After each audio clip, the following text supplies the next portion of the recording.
전국에 계신 형제 자매님들 안녕하십니까? 지금은 테마 특강 시간입니다. 이번 34기 사무엘학교는 총 5개의 주제로 테마 특강이 진행되고 있는데요. 지금 함께하고 계시는 주제는 성경의 마지막 시대와 세계 정세입니다. 준비된 특송 이후에 서울중앙교회 송정훈 목사님께서 말씀 대언해 주시겠습니다. 감사합니다.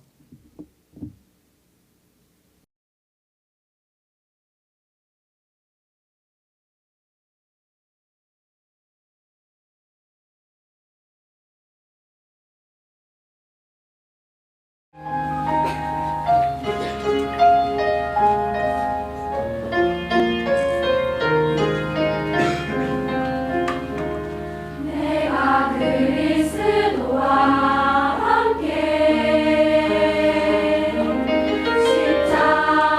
십자가에 못 박혔나니 그런즉 이제는 내가 산 것이 아니요 오직 내 안에 그리스도께서 사신 것이라. 이제 내가 육체 가운데 사는 것은 나를 사랑하사 나를 위하여 자기 몸을 버리신 하나님의 아들을 믿는 믿음 안에서 사는 것이라.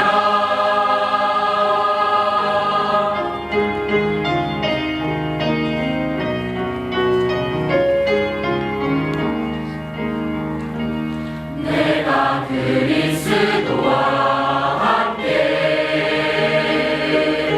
십자가에 못 박혔나니 그런즉 이제는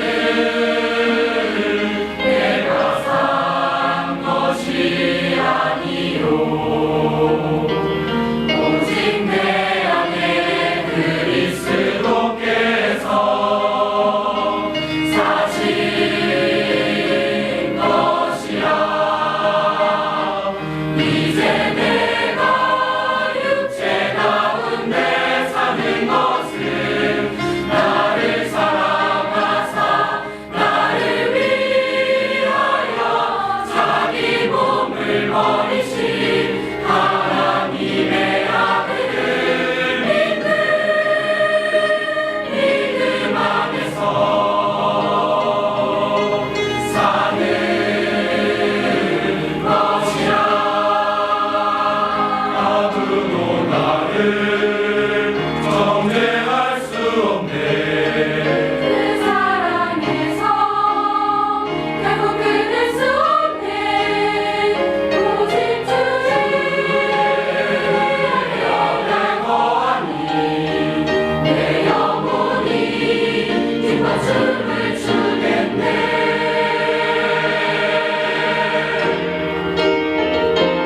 이제 내가 육체 가운데 사는 것은 나를 사랑하사 나를 위하여 자기 몸을 버리신 하나님의 아들을 믿는 믿음 안에서 사는 것이라.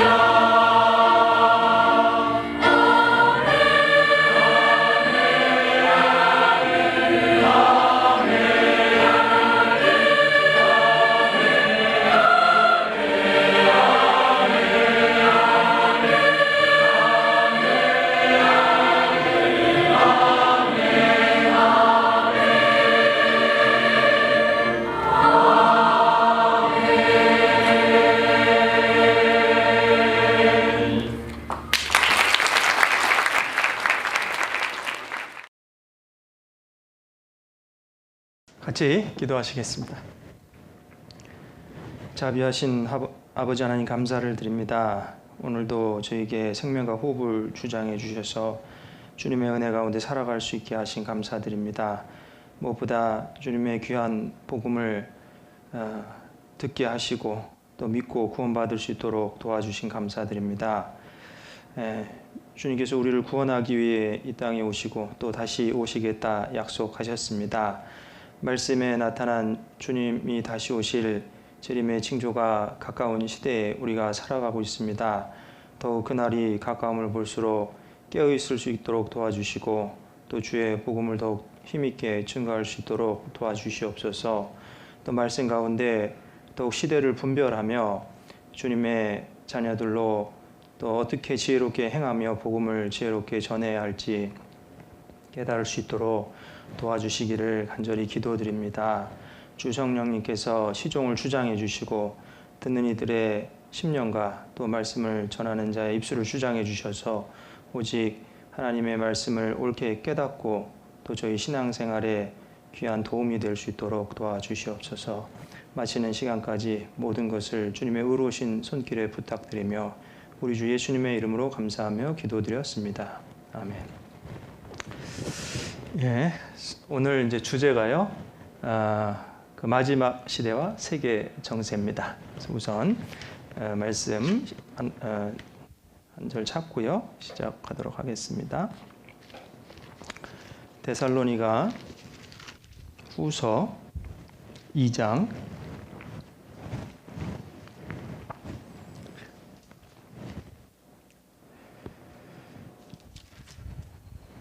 1절부터 보겠습니다. 데살로니가 후서 2장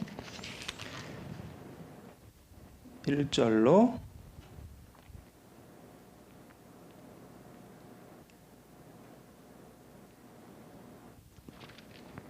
4절까지입니다. 같이 읽겠습니다. 형제들아 우리가 너희에게 구하는 것은 우리 주 예수 그리스도의 강림하심과 우리가 그 앞에 모임에 관하여 혹 영으로나 혹 말로나 혹 우리에게서 받았다 하는 편지로나 주의 날이 이르렀다고 쉬 동심하거나 두려워하거나 하지 아니할 그것이라. 누가 아무렇게 하여도 너희가 미혹하지 말라. 먼저 배도하는 일이 있고 저 불법의 사람 곧 멸망의 아들이 나타나기 전에는 이르지 아니하리니 저는 대적하는 자라. 범사에 일컫는 하나님이나 숭배함을 받는 자 위에 뛰어나 자존하여 하나님 성전에 앉아 자기를 보여 하나님이라 하느니라. 마지막 시대에 대한 내용 중에 한 가지는 적그리스도의 출현과 이제 하나님의 성전에 대한 내용이죠.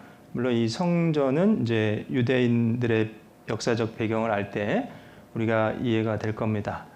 그래서 그 솔로몬이 건축한 제1성전 그리고 수르바벨이 또 건축한 제2성전 그리고 그것이 확장이 된 것이 헤롯 성전이죠. 근데 이제 두 성전 다 무너졌죠. 근데 마지막 때는 불법의 사람, 적그리스도죠. 저는 대적하는 자. 그가 범사 일컫는 하나님이나 숭배함을 받는 자 위에 뛰어나 자존하여 하나님 성전에 앉아 자기를 보여 하나님이라 하느니라. 그래서 이제 자칭 하나님이라고 하는 거죠. 적그리스도가 권력과 또 이 힘을 가지고 파워를 가지고 자칭 하나님이라고 하는데 어디에 앉아서 그러느냐? 하나님의 성전에 앉는다. 그렇기 때문에 성전이 지어져야 되는 거죠. 그래서 지금은 그 성전이 없는데 이제 성전이 지어져야 그곳에 이제 적그리스도가 앉아서 세계를 통치하게 되고 이제 그것이 주님의 이제 지상 재림 전에 일어날 일 중에 하나라는 겁니다. 그래서 우리가 이제 아는 대로 그 적그리스도의 출현은 그 7년 환란 중간에 그래서 요한계시록 13장에 아시는 것처럼 3년 반 그러니까 42달 일할 권세를 받는다 했잖아요. 42달이면 이제 3년 6개월입니다. 그래서 7년 환란 중간에 나타나서 후 3년 반 동안 이제 전 세계를 다스리는 일이 있게 되죠. 그래서 오늘 이제 마지막 시대와 세계 정세 내용 중에 한 토픽인데요. 이제 그 제3 성전이 그럼 건축될 것이냐, 그리고 그 준비가 얼마나 되고 있는가. 물론 그것이 교회의 들림, 휴거 사건 이후에 7년 환란 기간에 적그리스도가 성전에 받게 되기 때문에 주님의 그 재림 중에 첫 번째 단계인 공중 재림으로 본다면 더 가깝다는 거죠. 주님의 공중 재림이 만약에 성전이 건축될 움직임이 더 빨라지고 있다면 주님의 공중 재림은 더 가깝다는 겁니다. 그래서 그 내용 한 가지 또 배울 거고요. 또 이제 지금 이제 기술적인 변화, 그 적그리스도가 다스리는 시대가 되면 일종의 그 오른손이나 이마에 표를 받게 하고 그 표를 가진 자 외에는 매매를 할 수 없다. 그 내용도 역시 요한계시록 13장에 나오지요. 근데 그것이 좀 특이한 내용인 것은 매매라고 하는 것은 사고 파는 건데 오늘날 이제 그 경제 그 활동의 기초, 그 매매, 사고 파는 일은 이제 화폐, 돈을 지불해야 되잖아요. 근데 그 시대에는 적그리스도가 다스리는 시대에는 표를 가지고 일종의 이제 칩 형태인 겁니다. 몸에 삽입이 되는 거죠. 오른손이나 이마에. 그래서 임플란티드 되는 그 전자 칩을 가지고 사고 파는 시대가 올 것이다. 그래서 이제 그렇게 되기 위해서는 사실은 그 유비쿼터스라고 하죠. 그게 뭐냐면 이제 그 모든 것이 인터넷과 접속이 되고 네트워크와 접속이 돼서 이제 우리가 오늘날 뭐 사물 인터넷이라 인터넷 오브 띵스 IoT라고도 하는데 이제 그런 전체적인 시스템이 조화롭게 이제 융합이 되어지만 그런 활동이 더 원활하게 되어질 겁니다. 그래서 그런 기술적인 진보가 어디까지 이르고 있는지 또 그 전자칩, 소위 얘기해서 생체칩 그것을 가지고 이제 사고 파는 일이 그 7년 환란 기간에 분명히 전 세계적으로 되어진다고 예언이 돼 있는데 그런 기술적인 흐름은 어디까지 와 있는지 뭐 그런 내용도 좀 보게 될 거고요. 또 이제 마태복음 24장이나 누가복음에 보면은 주님이 재림하시기 전에 징조에 대한 말씀을 하셨죠. 그 인자가 다시 올 때 마지막 때에 어떤 징조가 있사오리까 제자들이 물어봤고 그 중에 한 가지가 처처에 기근과 온역이 있을 거라 하셨거든요. 처처 in various places니까 그거는 단순히 특정한 한두 군데에서 일어나는 일이 아니고 전 지구적인 지진 또 전 지구적인 온역은 이제 pestilence 그래서 이제 전염병이죠. 그리고 다른 말로 이제 epidemic disease 이제 소위 얘기해서 pandemic 그래서 이제 전 세계적인 전염병이 있을 것을 예언하셨는데 사실은 오늘날 우리가 너무나 지금 가깝게 우리 삶의 현장에서 경험하고 있는 일이기 때문에 그 부분에 대해서도 좀 이제 배워볼 겁니다. 우선 제3 성전의 건축 움직임부터 좀 보겠습니다. 여기가 이제 예루살렘이죠. 홀리 마운틴, 템플 마운틴이라고도 하죠. 그래서 이제 그 성전산이라고 일컬어집니다. 근데 지금 이곳에는 이 무슬림 모스크가 2개가 있습니다. 그리고 이 예루살렘은 그렇기 때문에 무슬림들에게도 성지로 일컬어지고 있고 또 당연히 이제 유대인들의 그 수도잖아요. 그래서 그 예전에 다윗 때부터 쭉 수도였고 그래서 유대교의 또 성지로 일컬어집니다. 또 기독교의 또 성지로 일컬어지는 것은 거기 이제 예수님이 예루살렘에서 또 십자가에 못 박히시고 또 부활하셨지 않습니까? 그래서 이 세계 소위 얘기해서 3대 종교라고 하는 기독교, 유대교, 이슬람교의 성지로 일컬어지는 곳이 이제 예루살렘인데 오늘날에 아까 말씀드린 것처럼 이 그 템플 마운틴 그 성전산에는 2개의 무슬림 모스크가 있어요. 하나는 오마르 사원이고 또 하나는 알 아크사 사원인데 이 오마르 사원은 바이 사원이라고도 불리고 아브라함이 이삭을 바쳤던 곳이죠. 모리아산. 그러니까 이제 성전산이 모리아산입니다. 구약의 모리아산이라고 되어 있죠. 그리고 솔로몬의 성전이 있었던 곳이라고 추정되는 곳입니다. 근데 이 무슬림들에게는 무하마드가 하늘로 올라갔다, 승천했다고 주장하는 곳, 그곳에 이제 모스크를 세운 겁니다. 그리고 이 알 아크사 사원은 무하마드의 승천을 기념하는 사원으로 이렇게 마주보면서 또 세운 거죠. 그래서 이 성전산의 역사를 좀 성경적으로 뒤돌아보면 우선 창세기 22장 1절 2절입니다. 같이 한번 읽어보겠습니다. 그 일 후에 하나님이 아브라함을 시험하시려고 그를 부르시되 아브라함아 하시니 그가 가로되 내가 여기 있나이다. 여호와께서 가라사대 내 아들 내 사랑하는 독자 이삭을 데리고 모리아 땅으로 가서 내가 내게 지시하는 한 산 거기서 그를 번제로 드리라. 그래요. 그 아브라함이 100세 얻은 독자 이삭을 하나님께서 이제 번제로 드리라고 말씀하시는데 어디서 드리느냐? 거기가 바로 모리아 땅으로 가서 한 산이죠. 그래서 이제 모리아 산입니다. 그곳이 아브라함이 이삭을 드렸던 곳이죠. 그리고 그 사무엘하 24장에 보면 이 다윗이 여부스 사람 아라우나, 오르난이라고도 하고 아라우나라고도 하죠. 그래서 그 사람의 타작 마당을 사서 이제 그곳에서 뭡니까 번제를 드리는 일이 있게 되죠. 그래서 다윗이 산 거예요. 그래서 지금도 지금 현재는 그 성전산에 모스크가 있고 그 무슬림들에 의해서 관리가 되거든요. 근데 지금 유대인들은 원래는 그 우리의 조상인 다윗이 산 거다. 성경에 지금 어떻게 보면 이렇게 토지부 등본이 있다. 이렇게 얘기를 하면서 이제 유대인들의 소유라는 걸 주장하고 있기 때문에 오늘날 이제 크게 갈등이 되고 있는 겁니다. 근데 성경적으로 보면 다윗이 산 것이 맞지요. 사무엘하 24장 18절에 보면 이날에 가시 다윗에게 이르러 고하되 올라가서 여부수 사람 아라우나의 타작 마당에서 여호와를 위하여 단을 쌓으소서 하매 19절 다윗이 여호와의 명하신 바 가세 말대로 올라가니라. 23절입니다. 왕이여 아라우나가 이것을 다 왕께 드리나이다 하고 또 왕께 고하되 왕의 하나님 여호와께서 왕을 기쁘게 받으시기를 원하나이다.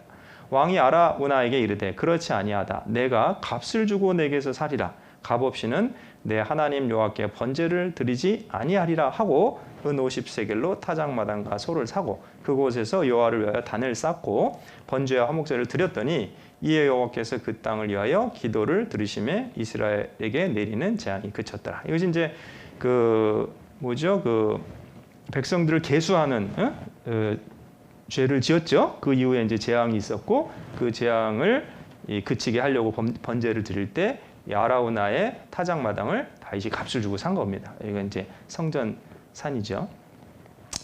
그리고 이제 솔로몬이 이제 이곳에 성전을 세우게 되죠. 그것은 언제냐면 이제 이스라엘의 초대 왕이 사울, 그 다음에 두 번째가 다윗. 다윗의 아들이 솔로몬이잖아요. 3대 왕이잖아요. 그래서 다윗 때 이 성전을 짓지 못하죠. 성전을 지을 계획을 가졌지만, 근데 이제 솔로몬이 결국 성전을 7년 반 만에 시작한 지 7년 반 만에 완공하게 됩니다. 그것이 이제 BC 959년이고요. 근데 그것이 바벨론에 의해서 남유다가 멸망당할 때 그 BC 586년에 바벨론 느부갓네살 왕의 2차 침공으로 인해서 이제 파괴가 된 겁니다.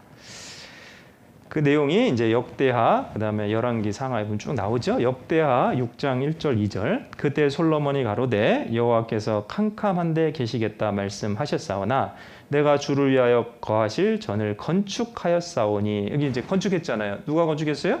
솔로몬. 그죠? 성전. 그래서 성전 봉헌식 할 때 지금 얘기하고 있는 겁니다.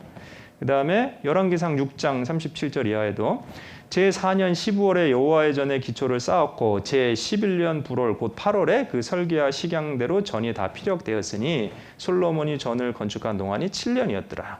정확히 좀 따져보면 한 7년 6개월 정도 됩니다. 그래서 그 기간 동안에 성전을 건축하고 이제 봉헌식을 했던 내용이 기록돼 있죠, 성경에.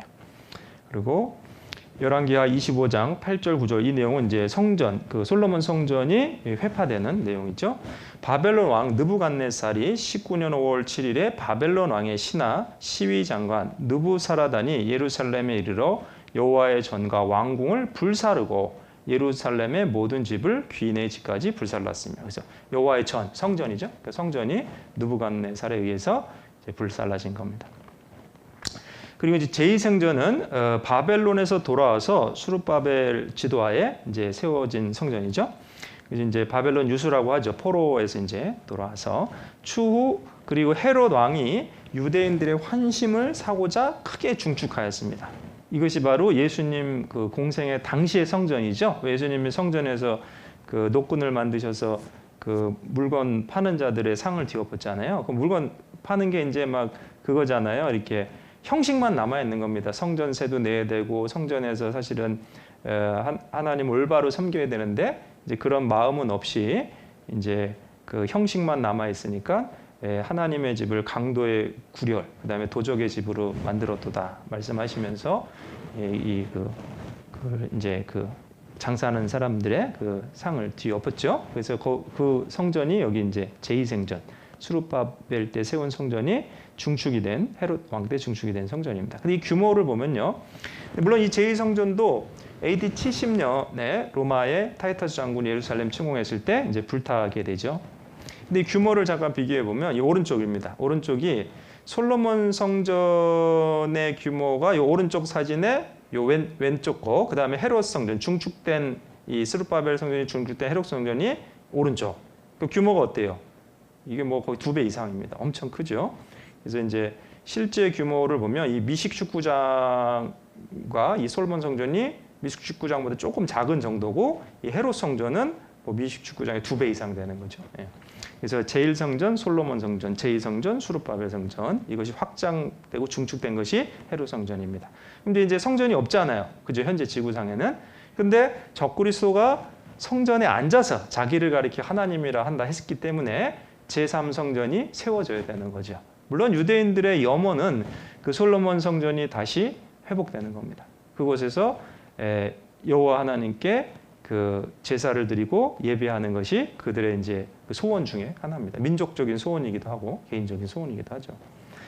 그래서 이제 우리가 지금 예루살렘에 가보면 이 웨스턴 월이라 그래갖고 통곡의 벽이라고도 불리죠. 이 성전의 성전산의 그 벽에 그 서쪽 벽만 남아 있는 겁니다. 거기서 이제 기도하는 거예요. 거기다 이렇게 돌 사이에 기도문도 꼽고 이제 이 킵한가 카판가 이거 쓰고 이제 기도하잖아요. 머리를 조아리면서.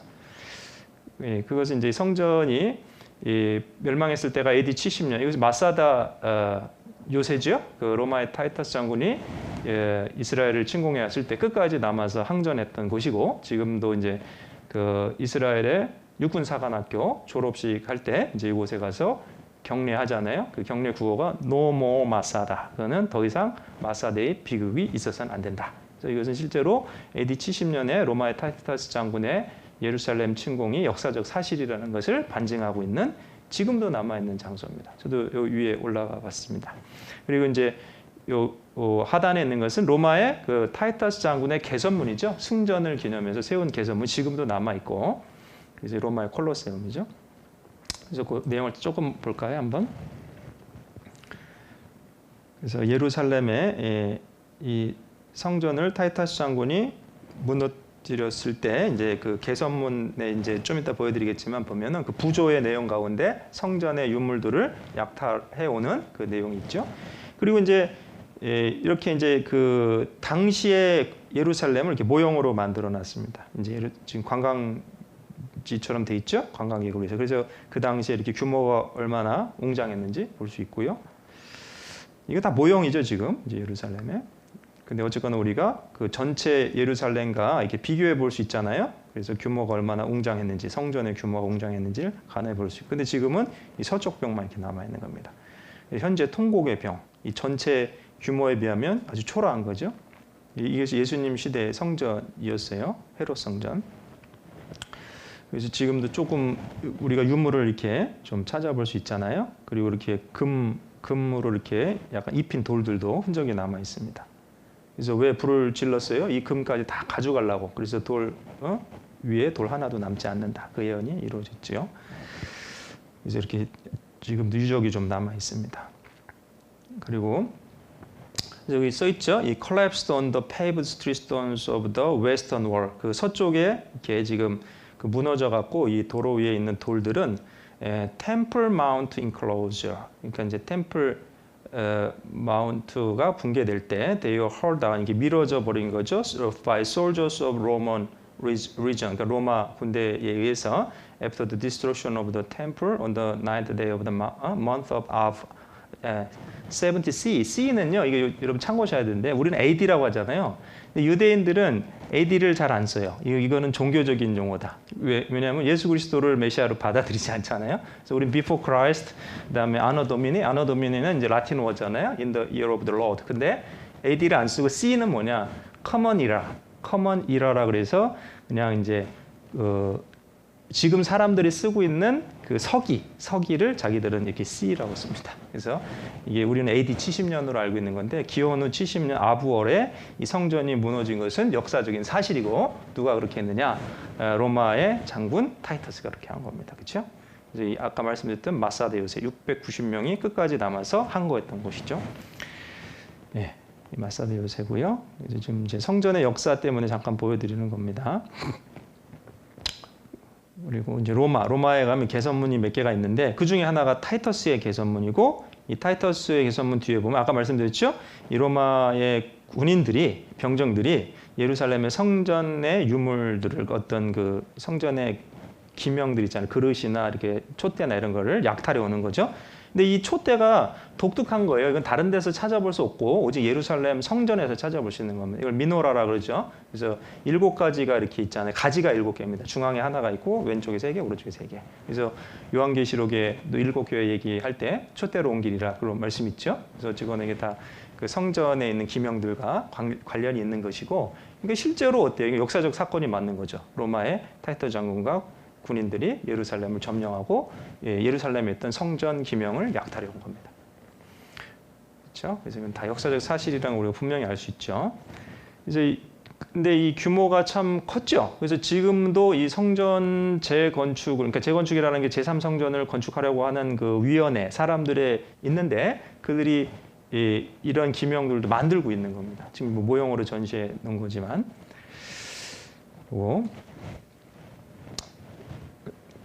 그다음에 이 제3성전은 1948년 5월 14일 이스라엘이 독립했죠. 근데 그 당시에 그 동예루살렘 성전산이 있는 지역은 차지하지 못했습니다. 원래 제3성전은 어때요? 그 성전산이 지어져야 되잖아요. 그 자리에. 근데 그 이스라엘이 독립을 했지만 그 유랑한 지 1900년 만에 그다음에 나라를 잃어버린 지 2500년 만에 독립을 했지만 동예루살렘은 그들의 소유가 아니었습니다. 여전히.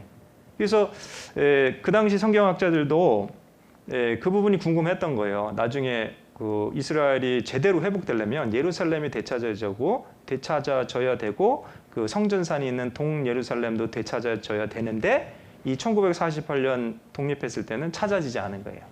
1차, 2차 중동전쟁까지 찾아지지 않다가 제3차 중동전쟁 때 찾아집니다. 6.1 전쟁을 통해서 현재 성전산 지역이 있는 동예루살렘이 찾아졌어요. 그러나 그곳에 모스크가 있기 때문에 여전히 아랍의 관할 아래 남아있습니다. 여러분 이걸 좀 이해하셔야 되는데 이스라엘에는 유대인만 사는 게 아닙니다. 아랍 사람들도 삽니다. 나라는 어때요? 지금 이스라엘이라고 부르죠. 근데 그 이스라엘 땅 안에 아랍 사람들도 살고 또 일부 지역에는 자치권을 허용해 준 거죠. 그래서 이게 좀 정치적으로 굉장히 독특한 나라입니다. 그래서 어쨌거나 그 이슬람 사람들의 어떤 자치 그 조직도 있고 또 이제 이렇게 성전산을 관할하고 있는 사람들도 있는 거죠. 그래서 이 모스크가 있기 때문에 지금 여기가 아직 아랍의 관할 아래 남아 있는 겁니다.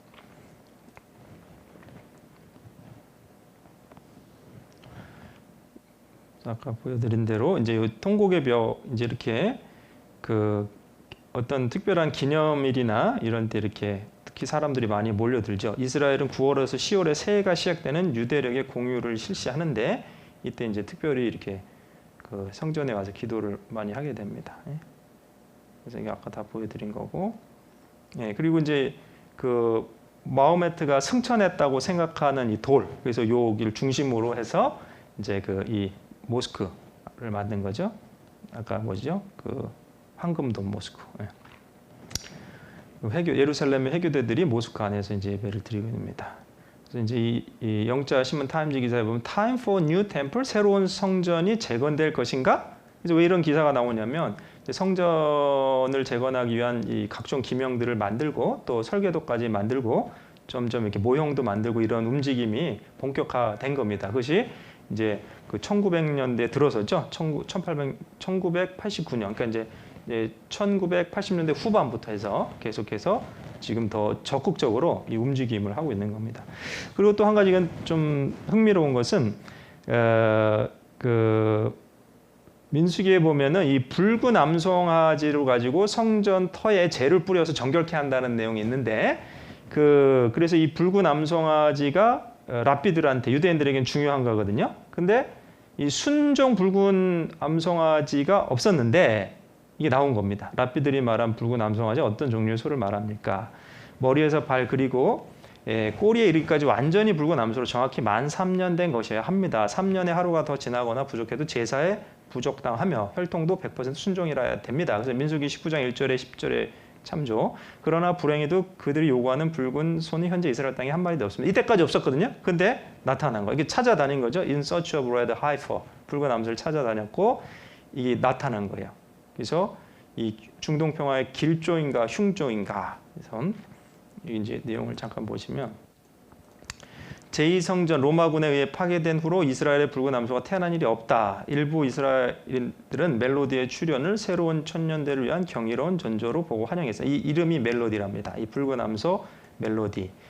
그래서 회교 제국지단의 점령으로부터 성전 언덕을 해방시키기 위해 30년 전 성전 회복 운동을 주장한 게르손 솔로몬은 멜로디의 출현을 유대교들이 사원을 재건축할 날이 멀지 않았음을 알리는 또 하나의 전조로 보고 있다. 그러니까 이제 그 유대인들도 소위 얘기해서 그 보수주의자들, 정통주의자라고 하죠. 그런 사람들이 성전 건축 움직임을 더 적극적으로 하고 있는 겁니다.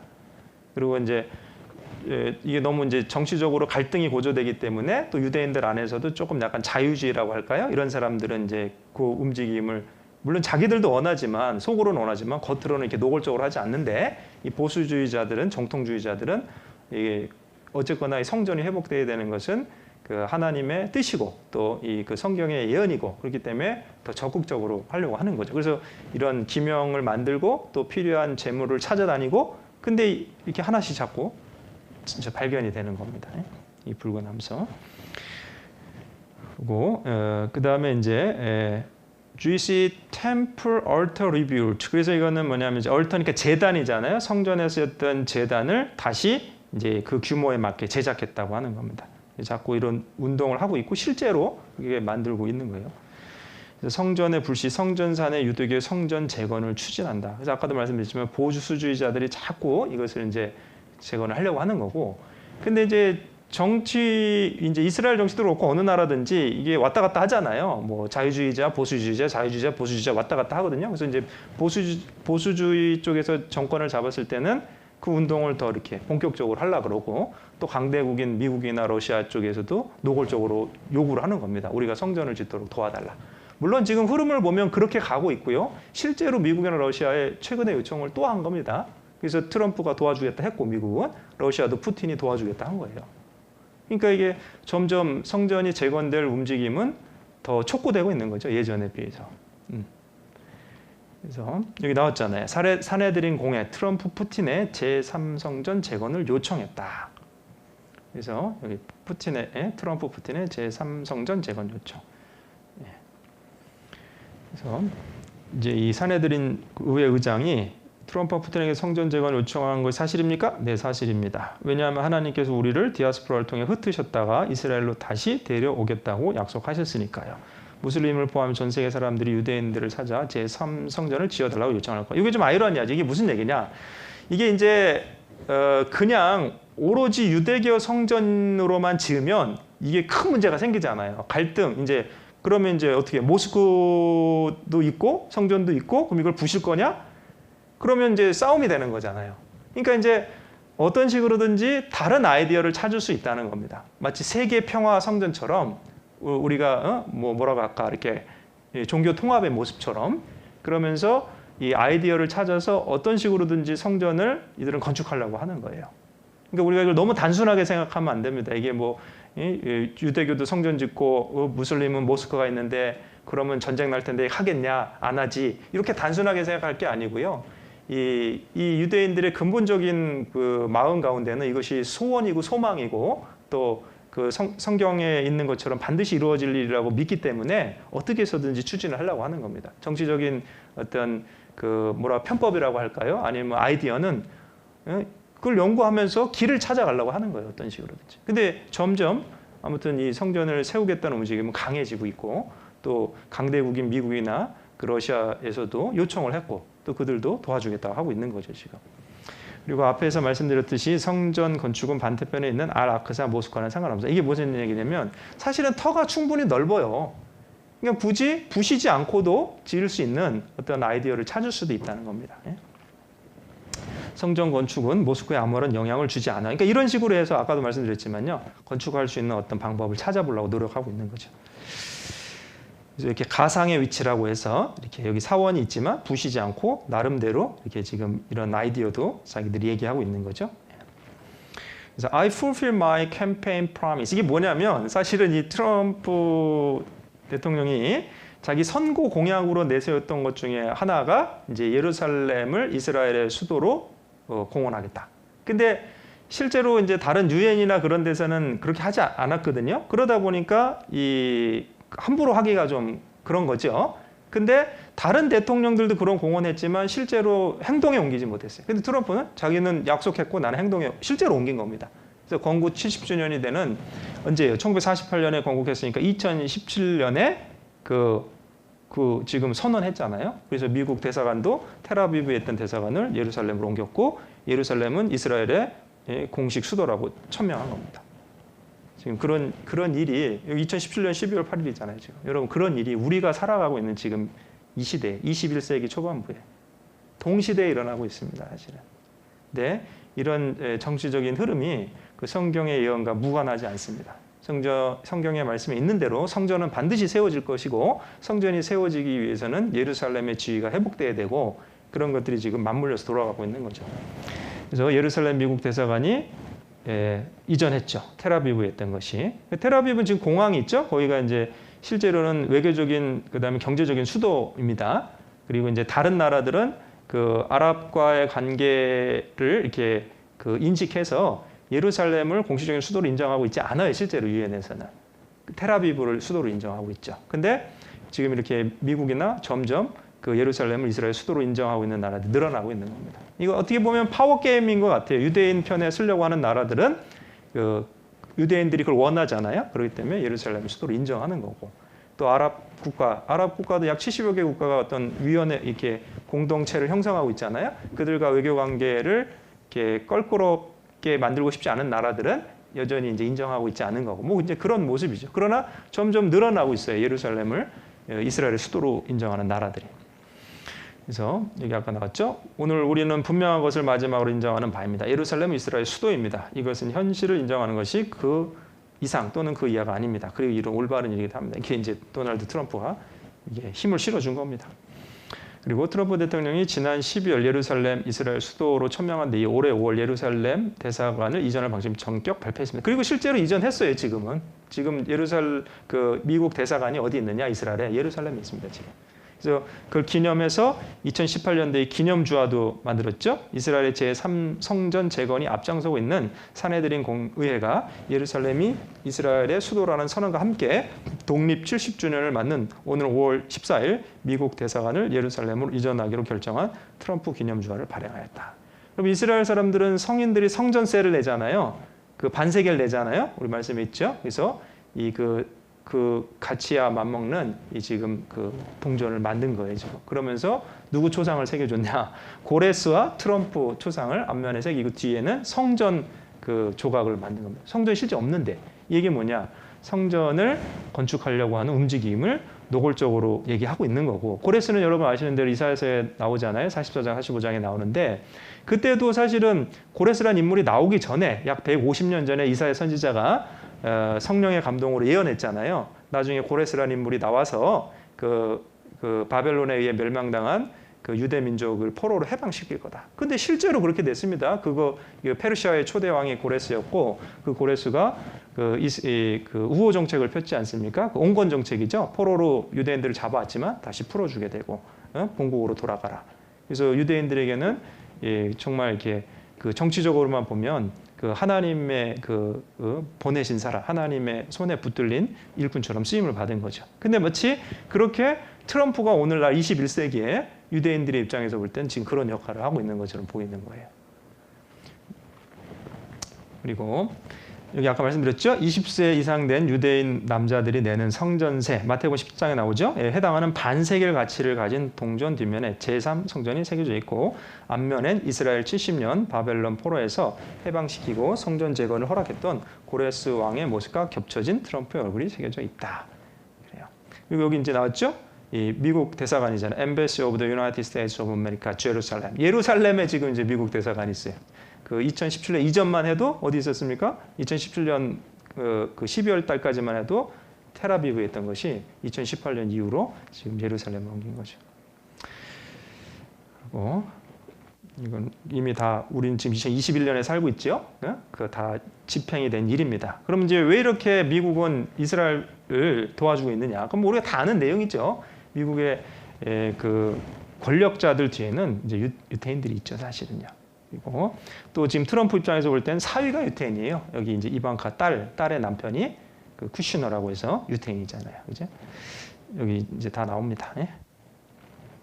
그래서 트럼프가 이렇게 이스라엘을 많이 도와준 거죠. 예, 딸입니다. 여기 사위 유태인입니다. 제러드 코레이 쿠슈너. 그리고 과테말라도 예루살렘으로 대사관을 이전했죠. 아까 말씀드렸죠. 점점 늘어납니다. 그 다음에 파라과이도 예루살렘으로 대사관을 이전했죠. 그리고 브라질도 이전했죠. 예루살렘. 점점 늘어나고 있습니다. 예.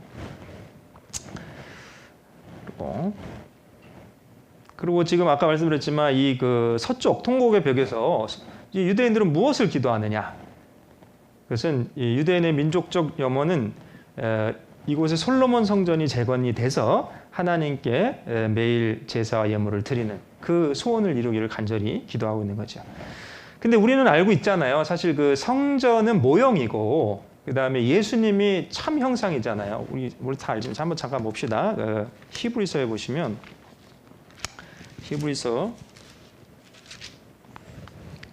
9장 23절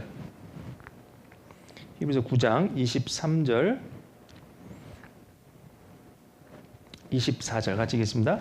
그러므로 하늘에 있는 것들의 모형은 이런 것들로서 정결케 할 필요가 있었으나 하늘에 있는 그것들은 이런 것들보다 더 좋은 제물로 할지니라.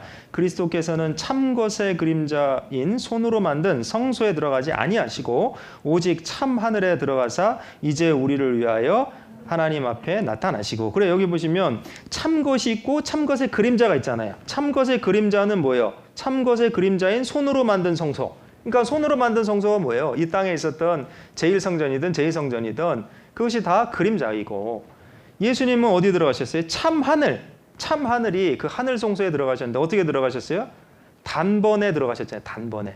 그래서 그 히브리서 9장 12절에도 염소와 송아지의 피로 아니하고 오직 자기 피로 영원한 속죄를 이루사 단번에 성소에 들어가셨느냐. 그렇죠? 그러니까 예수님 자신이 성소이시고 또 이 하늘도 성소인데 그 단번에 들어가셨다는 건 뭐예요? 하나님의 어린 양으로 이 제사하는 일, 죄를 사하는 속죄 제물이 되셔서 그것을 단번에 영원한 속죄를 이루신 거예요. 그러니까 땅에 있는 성소와 또 그 제사 제도들은 예수님이 이루실 것에 대한 모형이죠. 그러니까 지금은 그 제사를 드릴 필요가 없잖아요. 영원한 속죄를 예수님이 자기 피로 이루셨기 때문에. 그래서 거기 방금 읽은 9장 25절 이하에도 보면 대제사장이 해마다 다른 것의 피로서 성소에 들어가는 것 같이 자주 자기를 드리려고 아니하실지니. 그러니까 여기 이렇게 돼 있잖아요. 지금은 그 땅에 있는 대제사장 또 땅에 있는 성소에 또 짐승의 피로 제사 드리는 것처럼 그렇게 할 필요가 없다. 그리고 그렇게 아니하셨다. 왜냐? 26절, 9장 26절. 그리하면 그가 세상을 창조할 때부터 자주 고난을 받았어야 할 것이로되 이제 자기를 단번에 제사로 드려 죄를 없게 하시려고 세상 끝에 나타내셨느니라. 그래요. 그래서 그리 했으면 만약에 그렇게 옛날에 그 모형과 율법대로 했으면 자꾸 죽으셔야 되잖아요. 그거는 왜냐하면 옛날에는 1년 1차 맥시멈 해봐야 그 이스라엘 전체 죄를 위해서 매년 드려야 됐잖아요. 그죠? 근데 그리 아니하셨다는 거예요. 그래서 단번에 자기를 제사로 드려 죄를 없이 하시려고. 그게 영원한 속죄입니다. 영단번. 한 번 드렸지만 죄를 영원히 속죄하시는. 그러면서 27절에 한 번 죽는 것은 사람에게 정하신 것이요 그 후에는 심판이 있으리니. 이건 뭐예요? 인생은 반드시 일어날 일이 뭐냐? 죽는다는 거예요. 그리고 죄를 해결하지 못하고 죽으면 심판받는다는 겁니다. 근데 예수님이 그 죄를 해결하셨고 그 복음을 믿는 사람들에게는 그 죄 때문에 심판이 없다는 거예요. 그러면서 28절 같이 읽어봅시다. 9장 28절. 이와 같이 그리스도도 많은 사람의 죄를 담당하시려고 단번에 들이신 바 되셨고 구원에 이르게 하기 위하여 죄와 상관없이 자기를 바라는 자들에게 두 번째 나타나시려. 물론 이 구원은 몸의 구원이죠. 영혼의 구원은, 죄 사하는 구원은 단번에 영원히 속죄하신 거고, 그리고 예수님이 다시 오시면 우리의 Our lowly body will be transformed into the glorious body. 그게 뭐예요? 우리의 천한 몸도 예수님과 같이 영광스러운 몸으로 변케 하시는 거죠. 그럼 몸이 변하는 겁니다. 그래서 죄와 상관없이 구원이잖아요. 이건 속죄하는 구원이 아니고 우리의 몸까지 구원하시는 건데, 그래서 처음에 오셨을 때는 어땠어요? 많은 사람의 죄를 담당하시려고 단번에 들이신 바 되셨고, 다시 오실 때는 어때요? 죄와 상관없이 자기를 바라는 자들에게 두 번째 나타나시죠. 그게 뭐예요? 구원받은 성도를 데리러 오시는 겁니다. 그래서 이 히브리서 9장 말씀이 굉장히 중요한 겁니다. 우리가 왜 신약과 구약을 같이 배우는데요? 구약의 약속이 이루어진 것이 신약이잖아요. 근데 안타깝게도 많은 기독교인들도 정말 제사가 어떻게 완성이 됐는지 이해하지를 못하니까 성전에서 제사는 안 드려도 이 통곡의병에서 울진 않아도 새벽 기도 가서 교회당 방바닥 치면서 우는 사람들이 얼마나 많아요. 이 죄인을 어찌하려옵니까? 그게 왜 그러냐면 말씀을 이해하지 못하는 거예요. 유대인들만 말씀을 이해 못하는 게 아닙니다. 지금 오히려 기독교인들 가운데서도 신약 성경의 정확한 의미를 이해하지 못하고 종교적인 형태의 기독교인들이 많죠. 유대교인들을 우리가 어리석다고 비난할 게 아닙니다. 어떻게 보면 정말 복음을 이해하지 못하면 그들도 하나님 앞에 기독교인이지만 어리석은 기독교인이 되는 거죠. 그래서 이제 이런 모습을 보면서도 우리가 깨달아야 될 게 있어요. 이 성전이 회복돼서 유대인들은 제사 드리기를 그렇게 원하는데 그것이 정말 하나님이 바라시는 거냐? 그렇지 않죠. 왜요? 예수님이 속죄하는 일을 다 하셨죠. 그래서 이 결론적으로 히브리서 10장 17절, 18절 보시고 같이 읽어봅시다. 또 저희 죄와 저희 불법을 내가 다시 기억지 아니하리라 하셨으니 이것을 사하셨은즉 다시 죄를 위하여 제사 드릴 것이 없느니라. 제사 드릴 게 있어요, 없어요? 없잖아요. 없는데 성전 세워서 상번제, 하번제, 뭐 속죄제, 속건제 이거를 드리려고 그렇게 소원을 가지고 기도하고 있으니 이 얼마나 답답한 노릇입니까? 정말 참 복음을 이해하지 못하는 거예요. 근데 어쨌거나 이제 성전 얘기하면서 좀 복음 얘기까지 같이 했는데요. 뭐 정말 제 생각에는 그 부분이 더 중요하다고 생각해요. 정세를 깨달아도 복음을 깨닫지 않으면 무슨 소용이 있겠어요? 그렇죠? 그래서 결국은 우리가 전도한다는 것도 진짜 좋은 소식이 무엇이냐, 복음이 무엇이냐, 그걸 알려주는 거잖아요, 그렇죠? 그래서 왜 유대인들이 이렇게 성전을 세우려고 하는 것이 하나님 입장에서 보시면 그게 하나님의 뜻이 아니고 어리석은 것인지 우리가 이해할 필요가 있습니다. 자, 그 다음에 그럼 제3성전은 세워질 것이냐? 사실은 세워집니다. 왜? 역사는 말씀대로 되어지죠? 그리고 그 7년 환란 중 전 3년 반 기간에 건축 움직임이 되죠. 그리고 중간에 정확히 3년 반 그때 어때요? 적그리스도가 성전에 앉아서 자기를 가리켜 그 하나님이라고 참남한 말을 하는 거죠. 그래서 이 성전 제3성전의 재건 움직임은 메시아 재림의 징조입니다. 우리가 아는 대로 주님이 오시면 교회가 들림을 받고 이 땅에서는 7년간의 환란이 있고, 그죠? 그리고 전 3년 반 기간에 그 환란 3년 반 기간에 성전이 세워지고, 그러니 어때요? 아까도 말씀드린 것처럼 성전이 빨리 건축된다는 것은 주님의 공중 재림이 더욱 가깝다는 뜻입니다. 그래서 깨어 있어야 되는 거죠. 자, 동영상 하나 봅시다. God gave me such an important part in this time. Go to my people Israel and say to them to build my temple. Oh, but all of these difficulties. Okay, but it's still possible. To build a temple on the Temple Mount is much easier than to establish the state of Israel.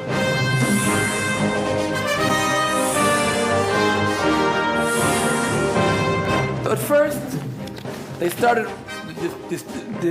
developing the simple vessels, the vessels needed for the incense and the offerings.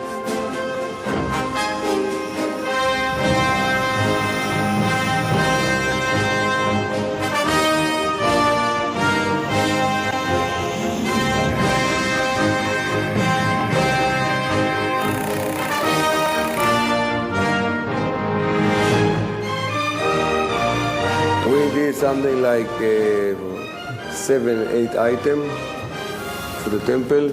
We have a list of 99 items to do.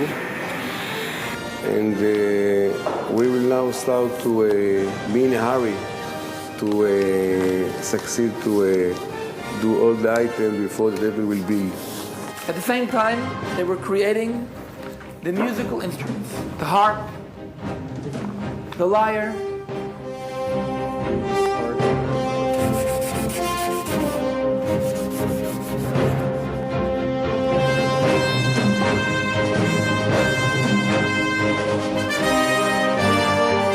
Then the vestments.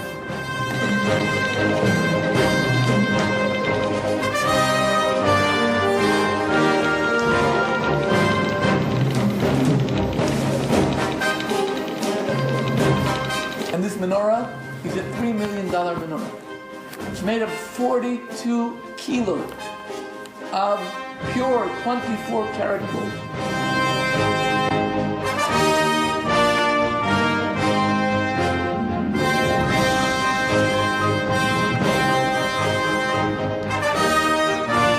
And now the latest project is there's a team of architects.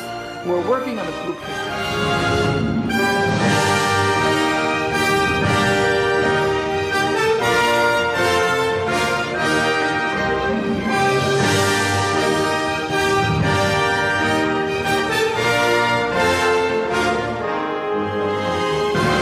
For me, we start now to feel like the Masech is coming, or not, the time of the temple is coming. And the time is short. I think it's somewhere between now and 10 years or something like that. It's already ready. We're ready for it.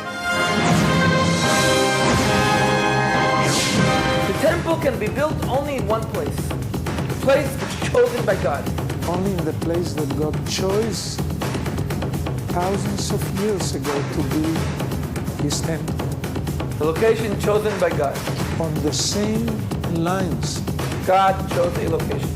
of the first and the second temple. Location that God chose is the mountain Moriah. And the Holy Temple has to be planted on the Holy Temple in Jerusalem. The location chosen by God is the place today where the Temple Rock is. On the Temple Mount.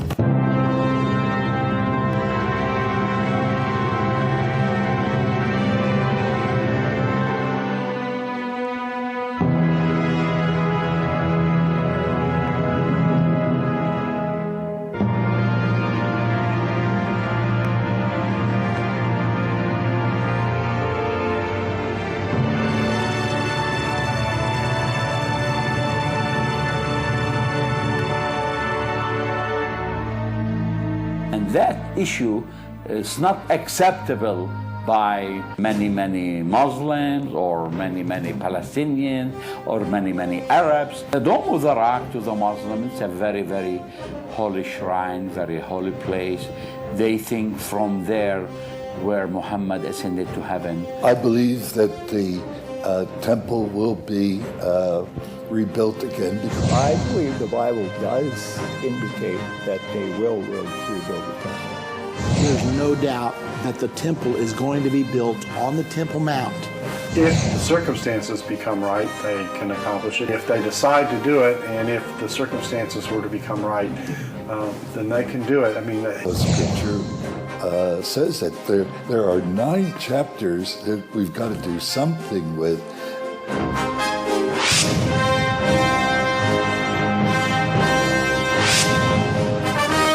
I think the building of the temple signals things are coming to an end very quickly. And the preparations for it in Israel now are another sign that these things are coming very. 성전이 재건되고 있다는 것은 메시아가 곧 가까이 오고 계신다는 징조입니다. 많은 성경학자들도 그렇게 생각하고 있습니다. 다니엘서 9장 27절에 보면 그 7일의 기한을 정하셨죠. 그 마지막, 그러니까 이제 70일의 중에, 죄송합니다. 7일회가 아니고 70일의 중에 이제 마지막 한 일회라는 건 이제 7일이 아니고 7년인데 그 일회의 절반의 제사와 예물을 금지할 것입니다. 누가? 이 적그리스도가 그렇게 하는 거죠. 근데 그 제사 예물을 하던 걸 금지하는 거잖아요. 그럼 성전이 있어야 제사 예물을 드리는 거고, 그죠? 그러니까 성전은 지어진다는 거죠. 여기서 다니엘서 12장 11절에도 매일 드리는 제사를 폐하며 이렇게 돼 있죠. 에스겔 38장 8절 이하에 보면 여러 날 후 곧 말년에 내가 명령을 받고 그 땅 오래 항모했던 이스라엘 산에 이르리니 그 땅 백성은 칼을 벗어나 열국에서부터 모여 들어오며 이방에서부터 나와서 평안히 거하는 중이라. 그래서 뭐냐 이제 마지막 때 또 이제 전쟁에 대한 얘기를 하시면서 이제 이 땅 백성이 열국에서 모여들어서 평안히 거하는 중이니까 독립한 이후라는 거죠. 그러니까 우리 시대, 그러니까 독립 이전에는 이 말씀이 적용이 될 수 없는 거죠. 독립한 이후에 이제 일어날 일입니다. 그리고 데살로니가 후서 아까 읽었던 처음 시작할 때 읽었던 2장 4절로 8절에 저는 대적하는 자라 범사 일컫는 하나님이나 숭배함을 받은 자 위에 뛰어나 자존하여 하나님의 성전에 앉아 자기를 보여 하나님이라 하느니 이게 자기를 보여 하나님이라는 거기 이거를 이제 다른 말씀에 보면 참남된 말이라고 하잖아요. 그게 아주 블라스피미 그게 뭐냐 하나님을 모욕하는 말인 겁니다. 자기가 하나님이라 이런 거예요. 누가 적그리스도가 그런 얘기를 하는 거예요. 저는 대적하는 자. 대적자가 원래 마귀잖아요. 대적하는 자. 그래서 8절 이제 쭉 읽다 보면 데살로니가 후서 2장 8절에 그때 불법한 자가 나타나리니 주 예수께서 그 입의 기운으로 저를 죽이시고 강림하여 나타나심으로 폐하시라. 이게 뭐냐면 역사가 다 끝난다는 거예요. 천년왕국이 시작되기 전에 어때요? 이제 마지막 전쟁까지 해서 이제 이 땅의 역사가 끝날 것을 말씀하는 거예요. 결국은 이제 적그리스도도 망하게 됩니다. 그렇죠? 그러나 이 땅의 그 환란 기간에 적그리스도가 다스리는 기간이 있고 그것이 42달 후 3년 반. 그리고 7년 환란 중간에는 성전이 완공이 돼야 그 성전에 앉아서 자기를 하나님이라고 하는 겁니다.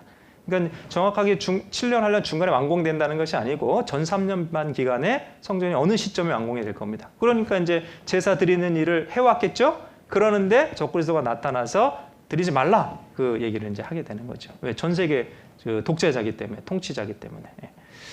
그리고 요한계시록 13장 2절에도 보면 내가 본 짐승은 표범과 비슷하고 이 짐승은 이제 그 마지막 때 나타날 정치 세력 적그리스도죠. 그리고 용이 자기의 능력과 보좌 큰 권세를 주었더라. 용은 이게 사단입니다. 그 사단, 옛뱀, 그 용이 사단이잖아요. 그 사단이 그 능력과 자기의 능력, 그 사탄의 능력과 보좌와 권세를 적그리스도에게 준 겁니다. 그래서 그 능력을 가지고 이 땅을 다스리게 되는 거죠. 다스리게. 그것이 42달 일할 권세예요. 그래서 그 짐승이 큰 말과 참남된 말을 하는 입을 받고 아까 말씀드렸죠? 자기를 가리켜 하나님이라 누가 나와 같은 자 있으리요. 그렇죠? 그래서 42달 일한 권세를 받게 돼 후 3년 반 기간 다스리게 되는 거죠. 그리고 이 적그리스도의 통치 시대가 지금 준비되고 있습니다. 사실 적그리스도가 통치하는 것은 환란 기간이잖아요. 주님의 공중재림 이후인데 근데 그 통치할 때 중요한 것이 뭐냐면 어떻게 한 독재자가 전 세계를 효과적으로 통치할 수 있냐. 그 시스템이라는 거예요. 어떤 시스템? ICT, Information and Communication Technology.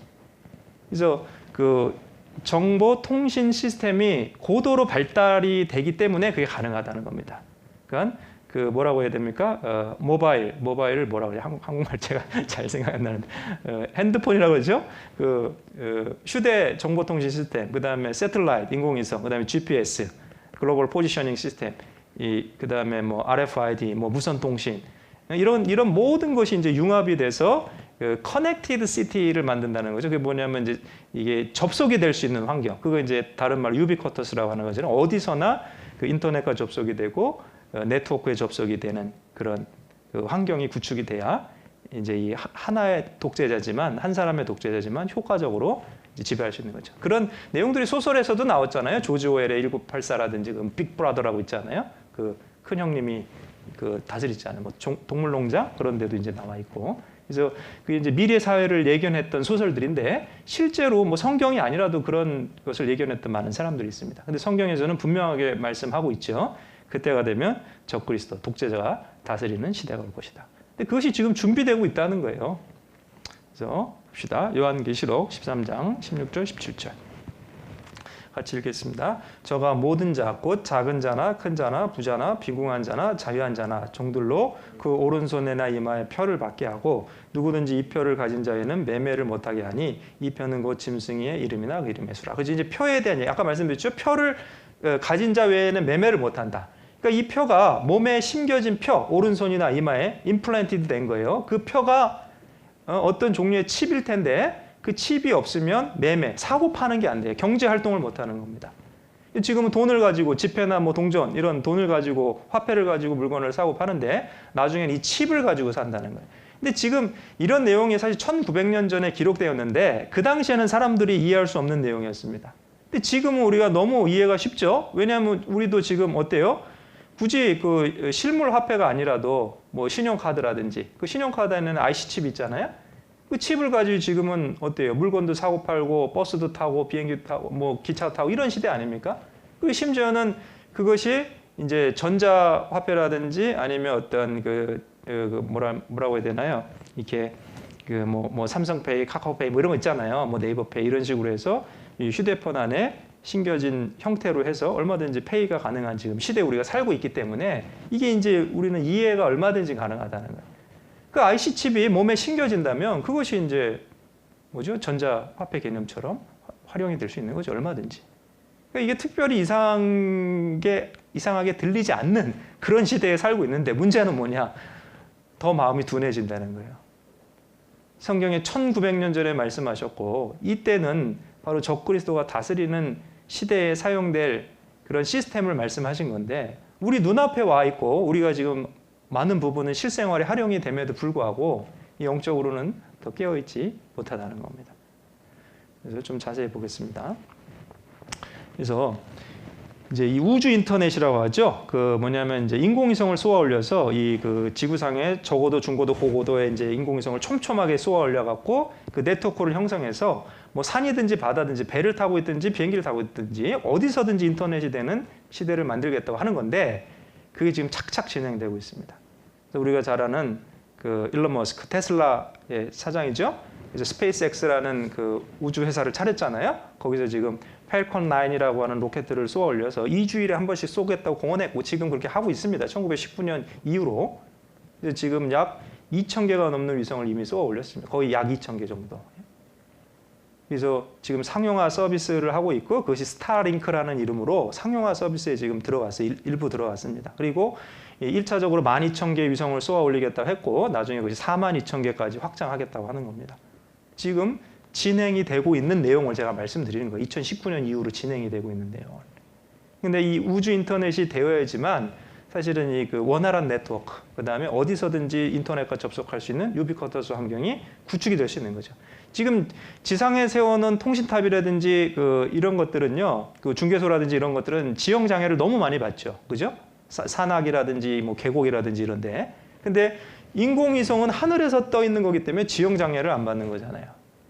근데 지금 이게 우리가 무슨 공상과학 그 소설에서 나올 법한 일들이 우리가 살아가는 시대에 진행이 되고 있고 상용화가 되고 있다는 거예요. 얼마나 알고 계시는지 모르겠지만. 근데 지금 그 스페이스X만 하는 게 아닙니다. 여기 제가 이제 이게 경쟁이 됐어요, 지금. 카이퍼는 아마존에서 하고 있는 거고, 원앱은 영국과 인도가 합작을 해서 여기서도 이와 같은 지금 비슷한 그 사업을 하고 있는 겁니다. 그 내용에 대해 좀 볼 거고요. 그 다음에 아까 말씀드린 캐슬레스 소사이어티, 현금 없는 사회, 디지털 현금, 그리고 각국 중앙은행에서는 디지털 화폐를 만들겠다고 점차 공언하고 있습니다. 그리고 스마트 시티라고 해서 아까 말씀드렸죠. 어떤 이제 도시가 똑똑해지고 있는 거예요. 그래서 커넥티드 환경이 되고 디지털화되고 빅데이터가 수집이 돼서 이제 생활은 편리해집니다. 뭐 의료라든지 소비 활동이라든지 뭐 공공 서비스라든지 생활은 편리해지지만 사실은 이면에는 어떤 게 있어요? 누구든지 감시가 가능한 그런 시대가 되는 거예요. 왜냐하면 그런 데이터가 정부기관에서 컨트롤할 수 있게 되기 때문에 그런 거죠. 사실은요. 빅데이터라고 하는 것이. CC 카메라라든지 그런 것과 연동이 돼서 사실은 개인을 얼마든지 감시할 수 있고 또 이 현금 없는 사회도 마찬가지입니다. 이게 디지털 화폐가 되면 지하 경제는 살아남을 수가 없는 겁니다. 모든 그 경제 활동이 추적이 되기 때문에 한편으로 보면 더 공정하고 편리한 사회가 온 것처럼 보이지만 다른 한편에서는 이 개인을 감시할 수 있는 그런 시대가 온 거죠. 독재자가 얼마든지 개인을 통제하고 감시할 수 있는 그런 시대가 된다는 겁니다. 좀 자세히 볼까요?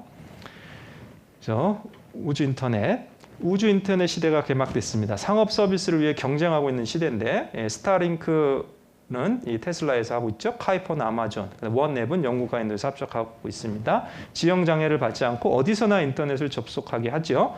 스타링크는 우주 공간을 3개의 궤도층으로 나눠서 약 1만 2천 개의 위성을 쏘아 올린다는 계획입니다. 2019년에 발표했고 아까 말씀드린 대로 지금 차근차근 진행하고 있습니다. 향후 총 4만 2천여 개의 위성으로 확대할 예정입니다. 그래서 이게 왜 가능하냐면 펠컨 9 로켓은 한 번에 60개의 위성을 우주 공간에 올리는데 그냥 한 번 쏘고 끝나는 게 아니에요. 얘가 다시 돌아와서 회수가 가능합니다. 그래서 재사용이 가능한 저비용 로켓이고 우리나라 그 통신위성인가요? 그것도 여기 펠컨 9이 이거 60개 중에 하나 끼워갖고 올라가서 쏴놓고 다시 돌아온 겁니다.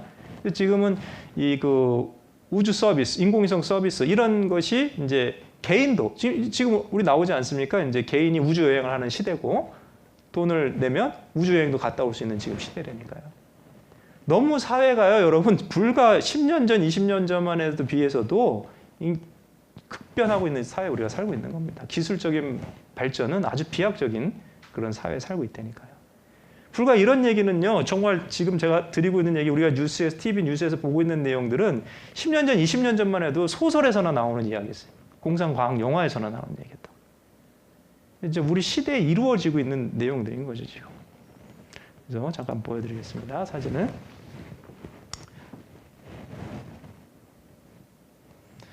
네, 2025년 Internet from the Sky, How Satellite-Based Broadband Could Change Society. 이거는 이제 뭐냐, 인공위성에 기반한 브로드밴드, 이 통신과 방송 그 시스템이 얼마나 사회를 변화시킬 거냐. 그래서 지금 이제 하늘에서 오는 인터넷이에요. 뭐 기지국 이런 거 다 필요 없습니다. 이제 하늘에서 오는, 물론 이제 땅에 이제 소형 뭐 이렇게 접시 같은 거, 위성 안테나 이런 것이 있으면 얼마든지 가능한 거죠.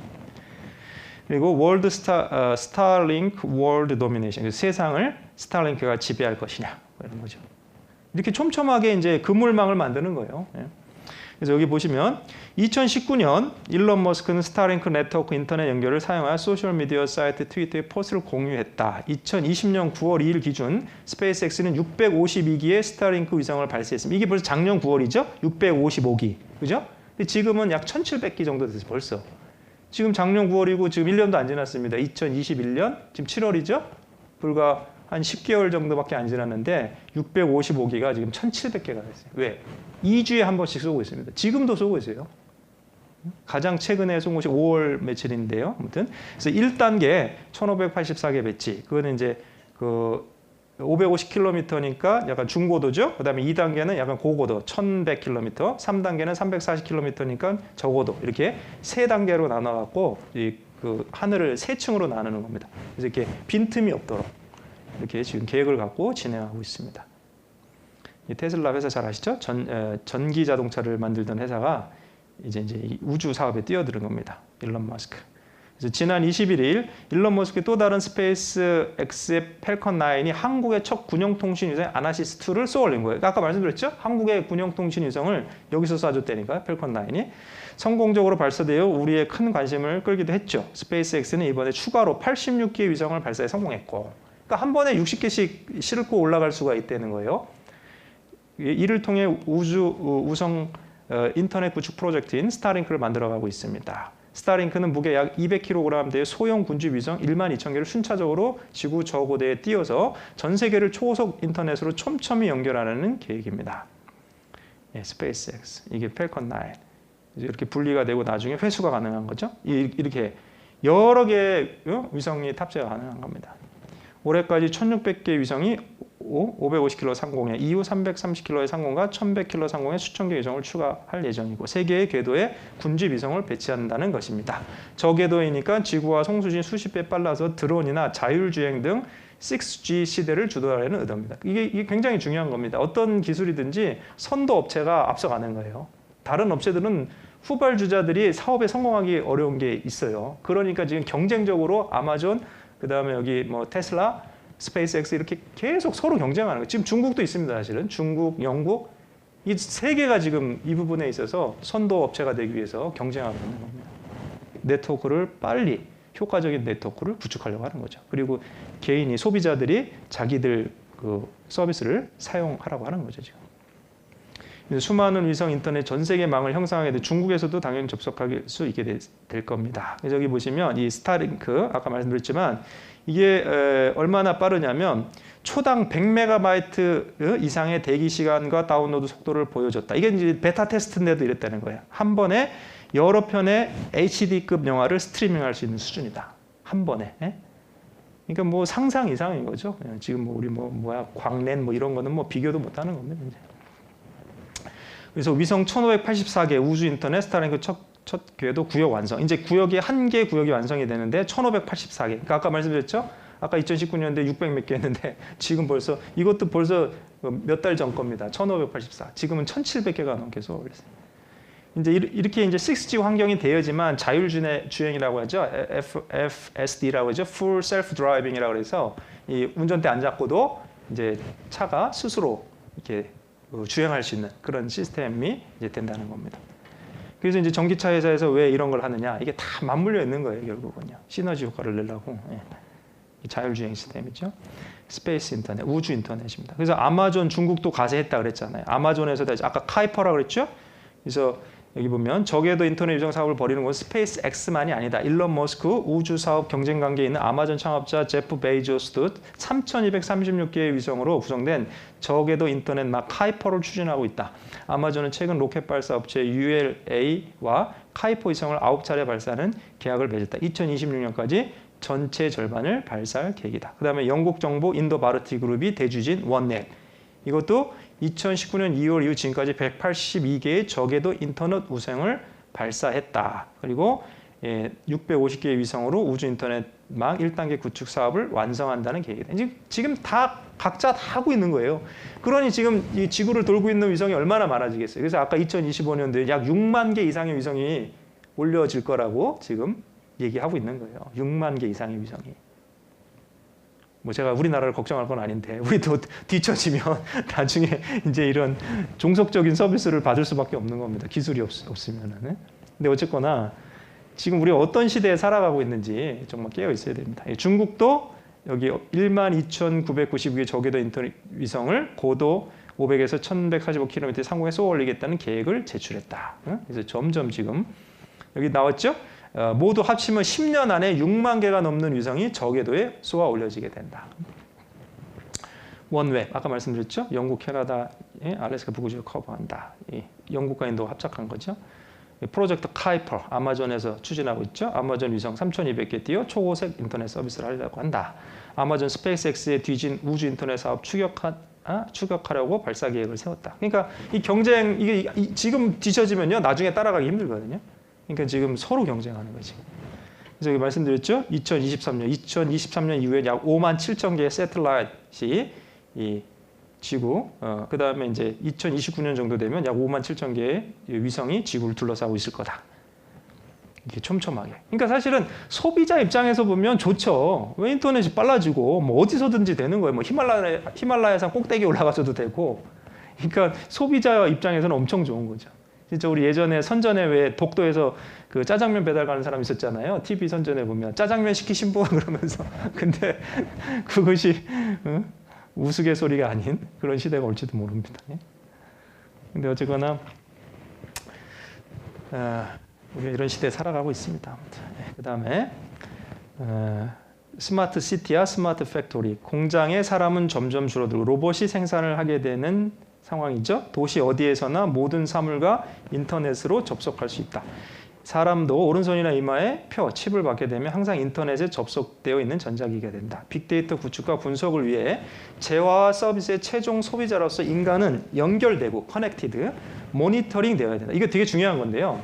사실은 아주 오래전일 거예요. 한 20년 전인가 그 RFID 사업을 하는 어떤 형제님이 이스라엘 바이어를 만났는데 그때는 사람이 어떤 이렇게 그 연결된다는 개념이 별로 없었을 텐데 물어봤답니다. 이게 나중에 이 기술이 어디까지 발전할 것 같냐 그랬더니 결국은 사람이 칩을 받아야 되지 않겠냐.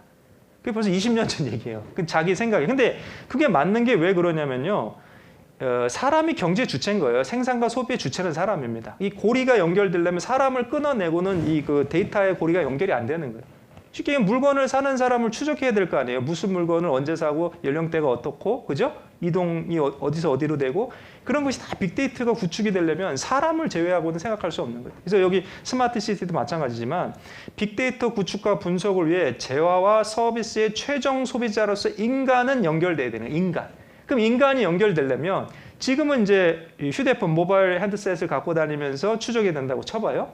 그럼 마음을 악하게 먹으면요. 우리 지금도 그렇잖아요. 뭐 백신 뭐죠? 그 감염 백신이 아니고 뭐야? 그 코로나 감염된 사람 정부 기관에서 어디 가지 말라고 그러는데 그거 추적 휴대폰으로 하는데 휴대폰 꺼놓고 도망 다니고 이런 사람들 있잖아요. 악하게 마음 악하게 먹으면. 근데 통제를 더 원활하게 하려면 어떻게 해야 돼요? 몸에다 칩을 심으면 되죠. 손 잘라놓고 도망갈 수는 없을 거 아니에요. 그러니까 이게 아무튼 우리가 어떤 시대에 살아가고 있는지 좀 깨어 있어야 되는데 결국은 이런 개념들이 이 성경이 예언한 그 시대로 가기 위한 준비라는 겁니다. 기술적인 것은 지금 거의 다 준비되어 있죠, 사실은요. 그래서 사물, 인터넷, IoT, 인터넷 오브 띵스, AI, Artificial Intelligence, Robotics, Cloud Computing, 자동차, 자율주행, 아까 말씀드렸죠, Full Self Driving. 우주 인터넷은 스마트 시티 구축의 중요한 도구이다. 그래서 아까 말씀드린 것처럼 이 네트워크, 인터넷이라는 게 뭐예요? 결국은 인터가 상호간이잖아요. 넷은 연결이 돼야 되는 겁니다. 서로 연결이 커넥티드가 안 되면 아무것도 아닌데 어디에 있든지 연결될 수 있도록 만드는 것이 결국 우주 인터넷 시스템인 거예요.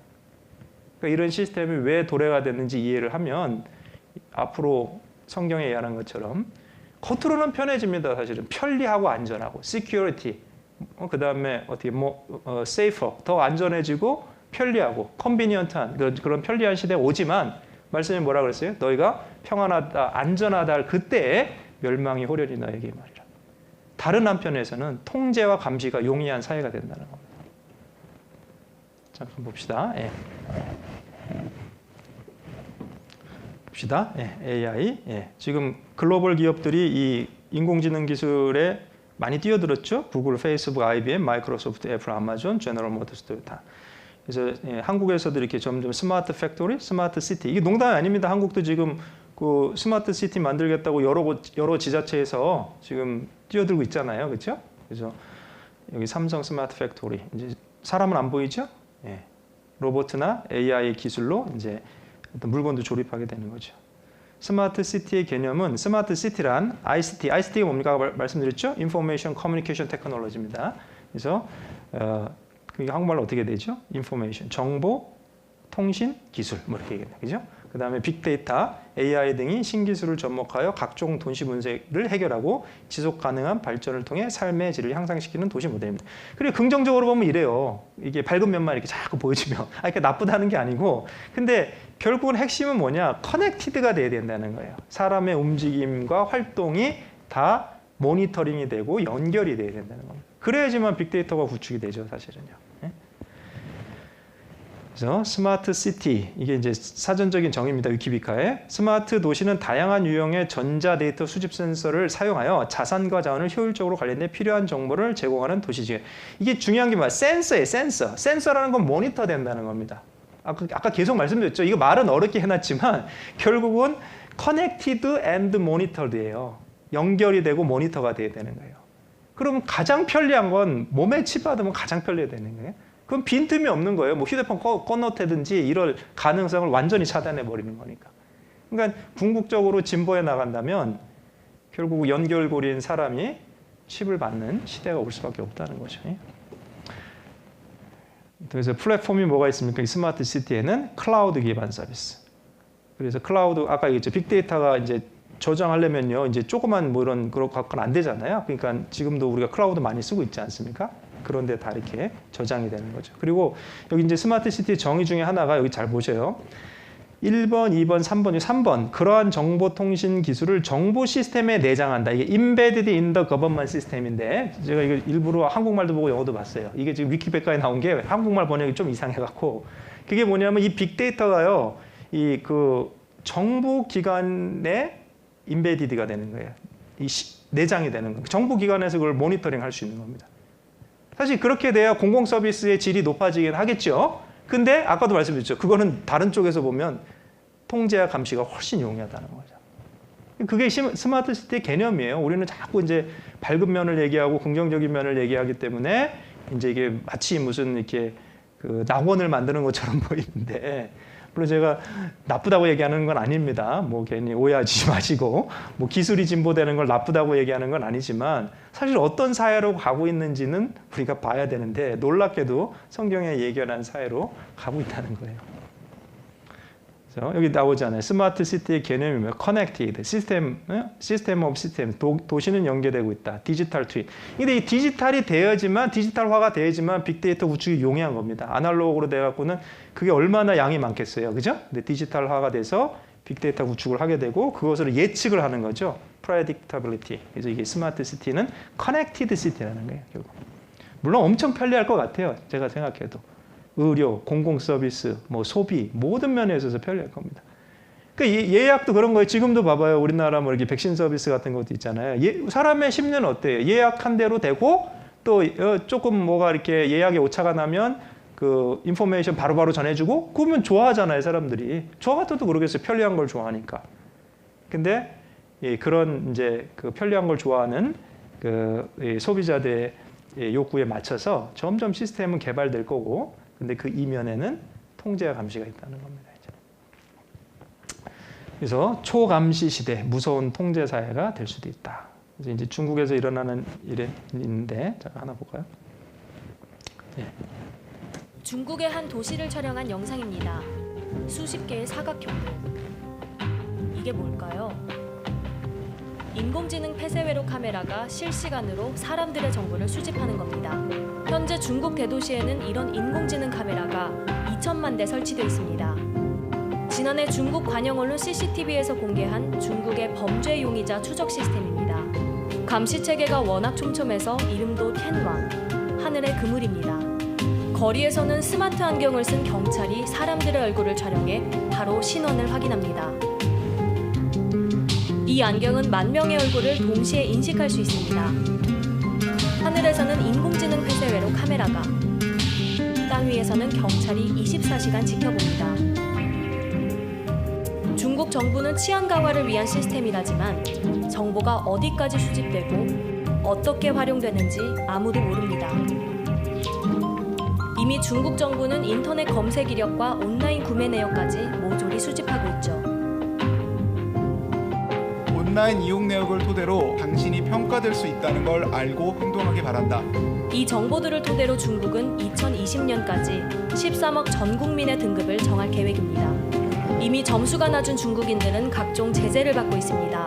사회적 신용 점수가 하락한 900만 명에 대해 항공기와 고속철 탑승을 거부했다. 점점 더 확대되고 있는 텐왕 시스템. 이 시스템은 중국의 감시 체계를 더욱 일상적인 것으로 만들 수 있다. 소설 1984 속 빅브라더가 실현되는 건 아닌지 전 세계가 우려하고 있습니다.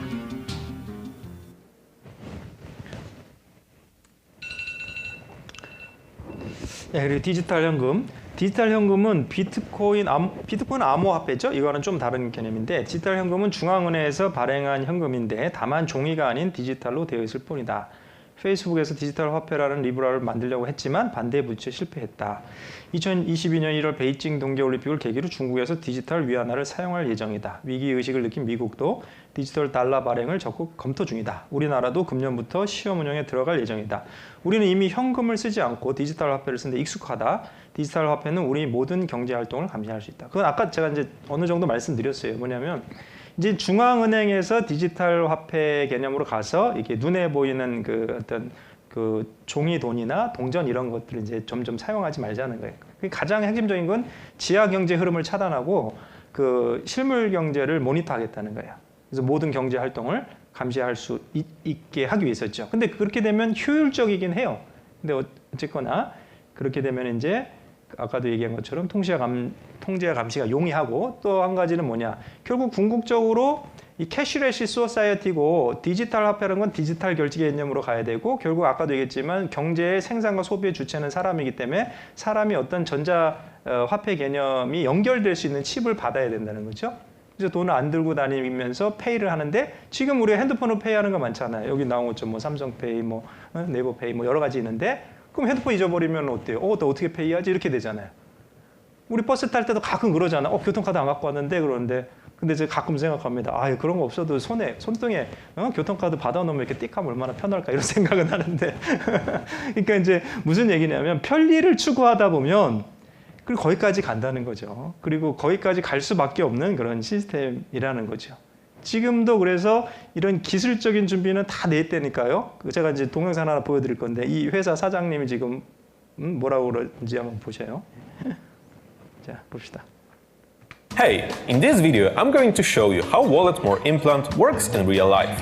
After ordering a drink, food or any other product, all you need to do is tap in your hand to the payment terminal. Forget about the cash, card or even a smartphone. All you need is your hand. WalletMore. 자, 뭐라 그랬습니까?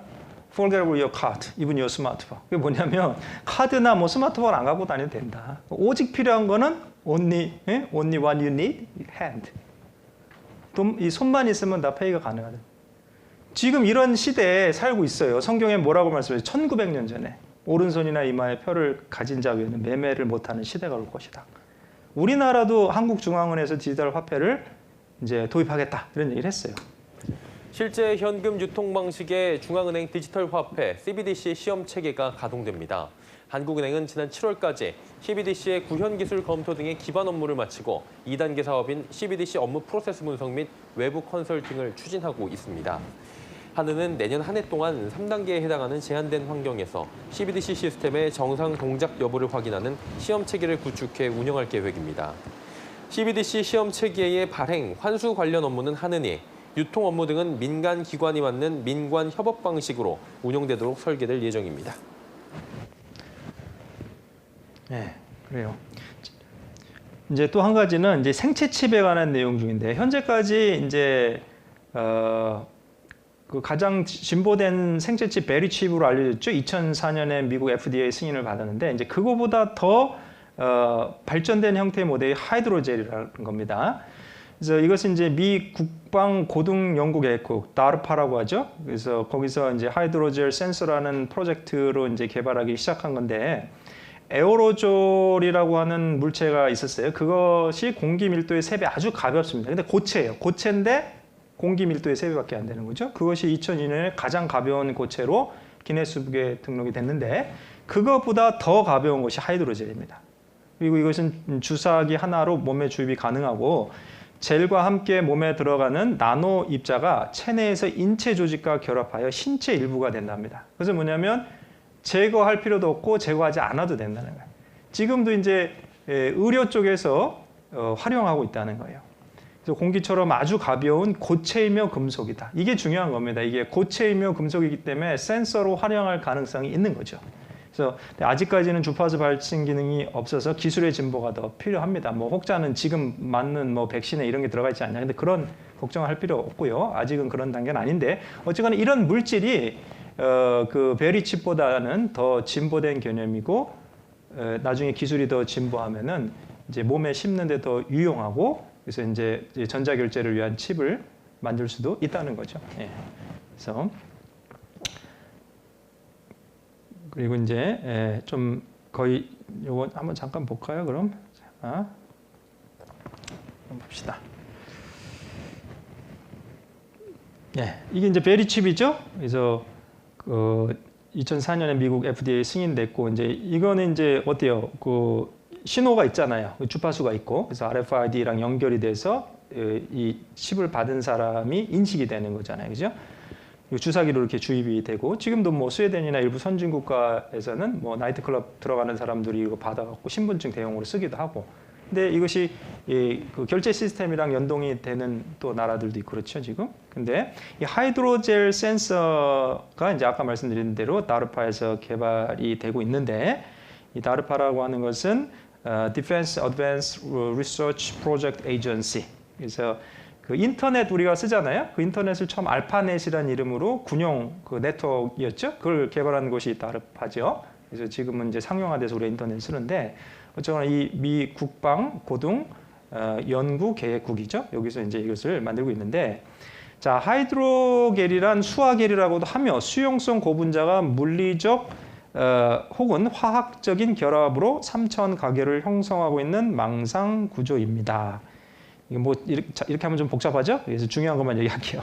그래서 하이드로겔을 이용한 단백질 바이오 센서를 자꾸 이제 개발이 가능한 거예요. 그래서 여기 이제 좀 보시면 그 안전성이 이미 입증된 PEG를 재료로 합성한 고분자 하이드로젤은 인체 적용 시 더욱 우수한 생체적 합성을 보여줄 수 있다. 이 밖에 하이드로젤은 고분자 네트워크 구조에 존재하는 기능성 그룹의 종류에 따라 다양한 기능을 보여주는데, 이러한 기능성 그룹을 하이드로젤에 도입시키는 방법은 하이드로젤 합성 시 사용하는 단량의 종류를 변화시킴에 따라 손쉽게 이루어질 수 있다. 그래서 아무튼 이게 센서로 반응할 수 있다는 겁니다. 그래서 그 하이드로젤을 이용한 단백질 바이오 센서를 이제 개발하고 있다는 거죠. 자꾸 연구가 되어지고 논문이 발표되고 있는 겁니다. 그래서 이게 에어로젤인데 공기 밀도의 3배 정도밖에, 가볍죠. 이게 홀씨에 올려도 이렇게 됩니다. 근데 이게 고체라는 거예요. 금속이라는 겁니다. 그래서 이 하이드로젤은 이것의 10분의 1 수준의 밀도를 갖고 있고 더 가볍다는 거죠. 그래서 다르파에서 개발하고 있는 것이 나중에 바이오 센서로 활용될 수 있다. 그러면 이제 인체 삽입이 더 쉽고 이제 센서니까 그 칩의 형태의 기능으로도 활용될 수 있다는 거죠. 그래서 젤 형태로 사람 몸의 일부가 된다고 하니 더 충격적일 수밖에 없다. 점차 민간 전반에 걸쳐 폭넓게 적용될 기술이라는데 주목해야 할 것입니다. 하지만 인간 사회라는 것은 분명히 이것을 악용하게 될 소지가 있다. 이게 무슨 얘기냐면요, 의료 목적이라고 하면 사람들이 좋아하잖아요. 그러니까 더 오래 살고 병 들었을 때 병 더 빨리 고쳐주고 위급한 상황에서 모니터링이 돼서 119 더 빨리 오고 이러면 이제 좋아하는데, 그럼 의료 목적으로만 쓸 거냐? 그걸 받고 나중에 사회가 점점 많은 사람들이 받게 되면 이제 결제 시스템에도 활용이 되면 아까 얘기한 것처럼 발달된 형태의 생체 칩 기능을 할 수 있다는 거죠. 그래서 아무튼 기술적으로 많은 것이 이 적그리스도 시대의 통치를 위한 준비가 되고 있다는 겁니다. 사실은 기술적으로는요 거의 다 준비됐다고 봐야죠. 그리고 이제 이 전 지구적 온역, 지금 이제 팬데믹이라고 하죠. 잠깐 보고 정리하겠습니다.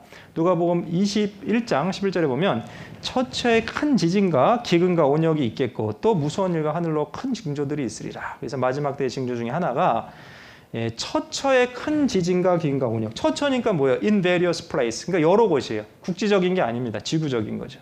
Pestilences, 팬데믹, 전 지구적인 온역이 있을 거라는 거예요. 코로나19, 우리가 지금 경험하고 있는 것 중에 하나입니다. 그죠? 그래서 2019년 겨울 중국 우한에서 발병된 호흡기 감염 바이러스성 전염병이죠. 그래서 코로나는 이 코로나19만 있었던 게 아니에요. 사스, 메르스 다 코로나 바이러스예요. 호흡기를 통해서 감염이 되는 그 폐에 영향을 주는 그 바이러스를 다 코로나 바이러스로 합니다. 근데 이제 지금 이 코로나19가 문제가 되는 건 뭐예요? 벌써 2년, 19년이니까 20년, 21년, 2년 정도 지나고 있는데도 잠잠해질 기미를 보이지 않고 오히려 각종 변이가 생겨나고 있잖아요. 뭐 알파 변이, 델타 변이, 지금은 감마 변이까지 나왔고. 그럼 바이러스가 왜 치료하기가 어렵냐면 변종이 많이 생산되기 때문에 어려운 겁니다. 백신은 처음에 생긴 바이러스에 이제 효과가 있다고 하면 그 다음에 변종이 생기잖아요. 그럼 또 거기에 맞는 걸 만들어야 되는 거죠. 지금 에이즈 바이러스, HIV 바이러스죠. 후천성 면역 결핍증. 그것도 V가 바이러스입니다. 그죠?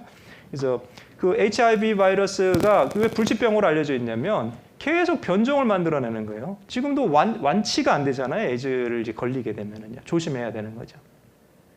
그래서 이제 혹자는 이런 얘기를 해요. 이게 농담이 아니고요. 전문가들이 하는 얘기 중에 이런 게 있습니다. 만약에 슈퍼 바이러스가 나오면 그게 뭐냐면 지금 코로나의 그 전파 능력. 코로나는 이게 어떤 사람도 뭐 그렇게 위험하지 않다고 하는데 그렇게 위험하지 않아 갖고 지금 42만 명이 죽었습니까? 그럼? 그러니까 그런 얘기를 좀 쉽게 하기는 어려운 거죠. 지금 전 세계적으로 약 사망자만 42만 명인데 인도 같은 나라는 뭐라고 하는지 알아요? 실제로 10배는 더 봐야 될 거라고 합니다. 실제 인도 의사들이 하는 얘기를 제가 말씀드리는 거예요. 뭐 사회적 거리두기가 제대로 되지도 않기 때문에 감염자 숫자도 그러고 사망자 숫자도 그러고 지금 발표되는 것보다 훨씬 많을 거라고. 지금 감염자가 약 2억 명이에요. 2억 명, 2년 안에. 이런 바이러스가 여태까지 있었나 싶을 정도로 사망자 숫자로만 해도 향후 100년 동안 나타나서 사망자 일으켰던 바이러스 중에 3등입니다. 3등. 1등이 HIV 바이러스, 에이즈. 2등이 스페인 독감. 3등이 지금 코로나19입니다. 지금. 이 강력한 바이러스인데 전파력은 1등이에요. 전파력. 그래서 이제 전문가들이 하는 얘기 중에 코로나19의 전파력, 그 다음에 에볼라의 치사율, 에이즈의 변종 바이러스 생산 능력이 합쳐진 슈퍼 바이러스가 나오면 이게 상당히 심각할 거라는 거죠. 근데 나오지 말란 법도 없죠. 점점 사회는 악해지고 지금 기후 이상, 그럼 지금 우리 겪고 있죠. 캐나다 같은 데가 세상에 50도까지 올라갈지 어떻게 알았어요. 신호등이 녹아버리고 타이어가 도로에 붙고 한쪽에선 가뭄, 한쪽에선 홍수. 지금 동유럽, 서유럽, 그 선진국이라고 불리는 독일 같은 데서 홍수가 나갖고 100명 이상 죽고. 여러분 정말 우리가 살아가는 지금 이 사회가요. 정말 언제 주님 오실지 모르는 그런 사회에 살고 있는 것 같습니다. 말씀에 있는 대로. 그래서 이 바이러스도요. 더 강한 놈이 나오지 말란 법이 없습니다. 더 센 놈이 나오지 말란 법이 없습니다. 그래서 여기 나와 있는 대로 이건 팬데믹입니다. 전 지구적인 온역이죠. 감염 1.9억 명, 약 2억 명, 사망 42만 명 이상. 이것이 제가 조금 전에 조사했던 거예요. 2021년 어제 7월 29일 현재 상황입니다. 각종 변이가 출현하고 있죠. 백신 접종에도 불구하고 전문가들은 4차 유행이 올 거라고 예상하고 있습니다. 지금. 잠깐 볼까요? 네.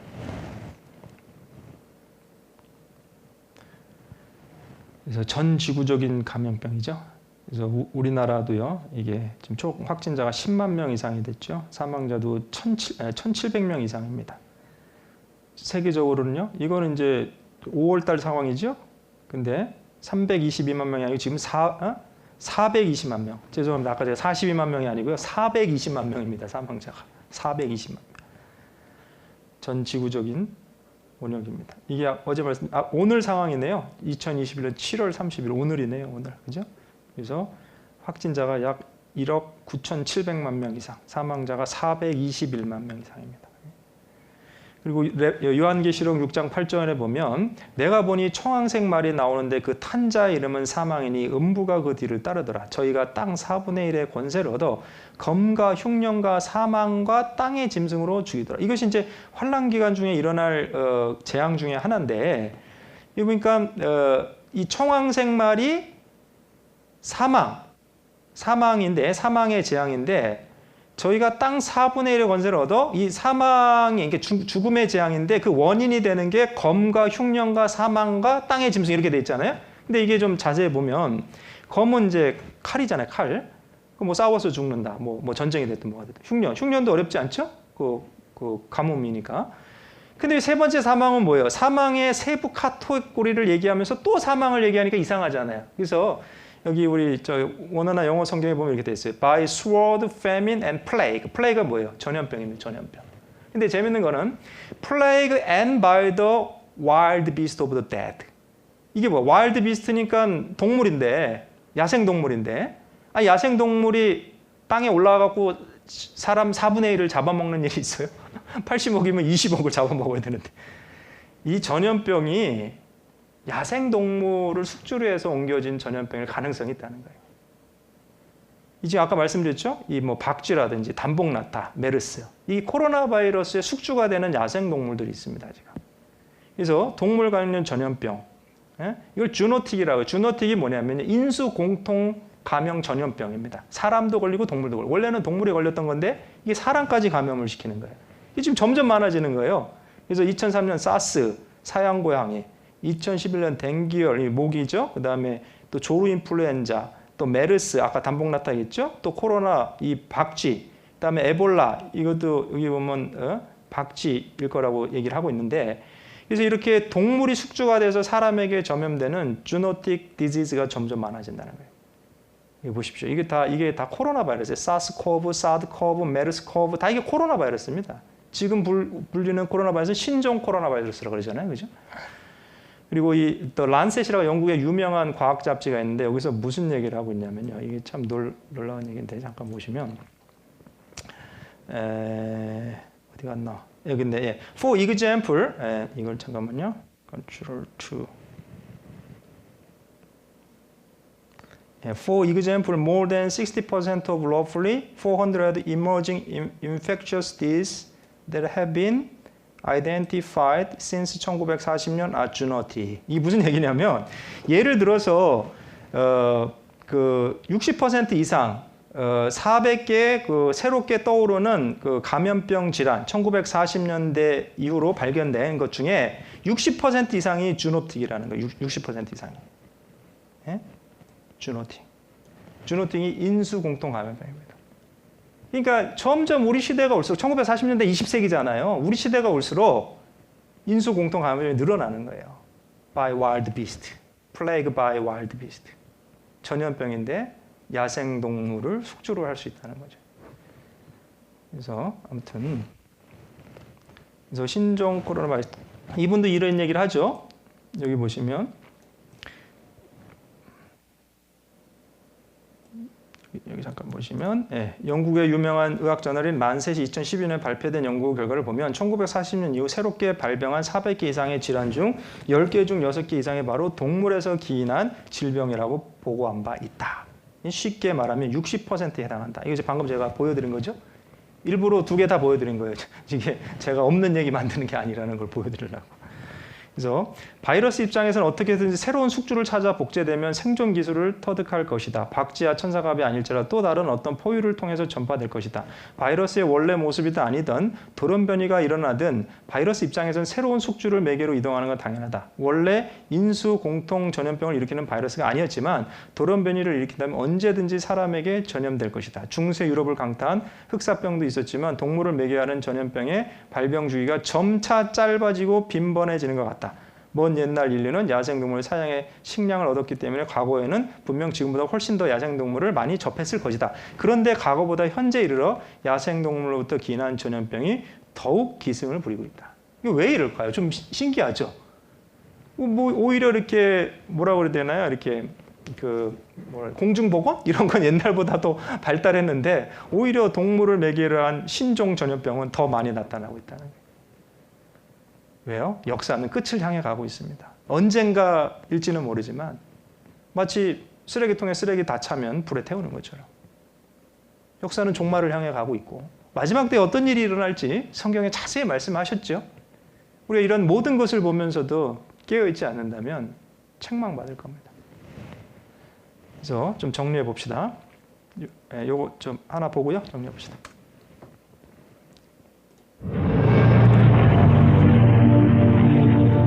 여러 가지 면에서 이것은 지구상에서 가장 강력한 존재입니다.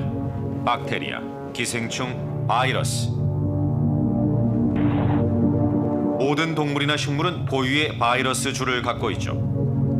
숙주가 되는 동물이 몸속의 동료와 평화롭게 공존하는 경우도 있지만 항상 그렇진 않습니다. Among the global catastrophic risks, natural pandemics is up at or very near the top.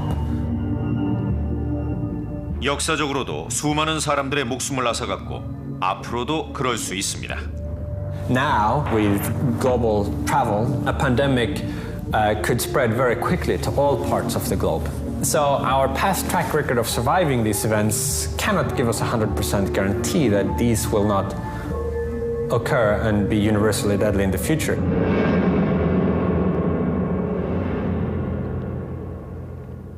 The people of San Francisco celebrate. You've seen the signs they carry. Kaiserville 1918년 전 세계인들이 1차 대전이 끝났음을 축하하고 있습니다. 이곳 샌프란시스코에서도 마찬가지였죠. 4년간의 긴 전쟁이 마침내 끝났지만 전쟁이 끝날 무렵 진짜 적이 나타났습니다. 포탄이나 독가스보다 훨씬 더 위험한 적이었죠. 축하 행사 영상을 보면 사람들이 마스크를 쓰고 있는 게 보입니다. 스페인 독감이라고 불리는 유행성 독감이 무서운 기세로 번지고 있었죠. 세계 인구의 절반가량이 감염됐고 약 8천만 명이 사망했습니다. 존 옥스퍼드는 100년 가까이 된 이 바이러스를 통해 미래의 전염병 대책을 마련할 수 있다고 믿습니다. So this young person, actually he died in Prague, he died in 1918 of the influenza, the Spanish influenza. That's a piece of his lung. if we can identify a gene here, or 2 genes or 3 genes, which definitely correlate with the virulence potential of the 1918 virus, I think we can apply that information directly to the current situation. 100년 가까이 지난 오늘날에도 조류독감이나 돼지 인플루엔자 같은 바이러스들이 존재합니다. 보기에는 훨씬 덜 위험해 보이지만 옥스퍼드는 주의가 필요하다고 말합니다. What I'm saying is, bird flu hasn't killed many people yet, but it's still evolving and could perfect itself and gain the ability to jump out of Southeast Asia and begin to spread. The fact of the matter was, in that great camp at Etaples, that's the number of deaths they had there. They had about 200 deaths. But within 2 years, that virus had taken off. It's like an aeroplane. It had gone up to speed, taken off, and killed 80 million. That is the threat.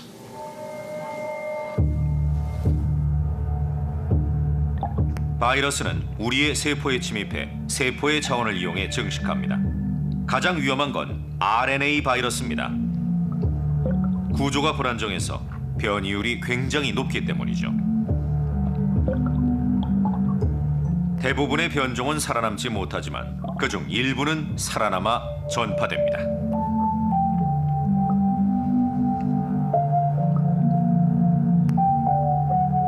It's like Darwin.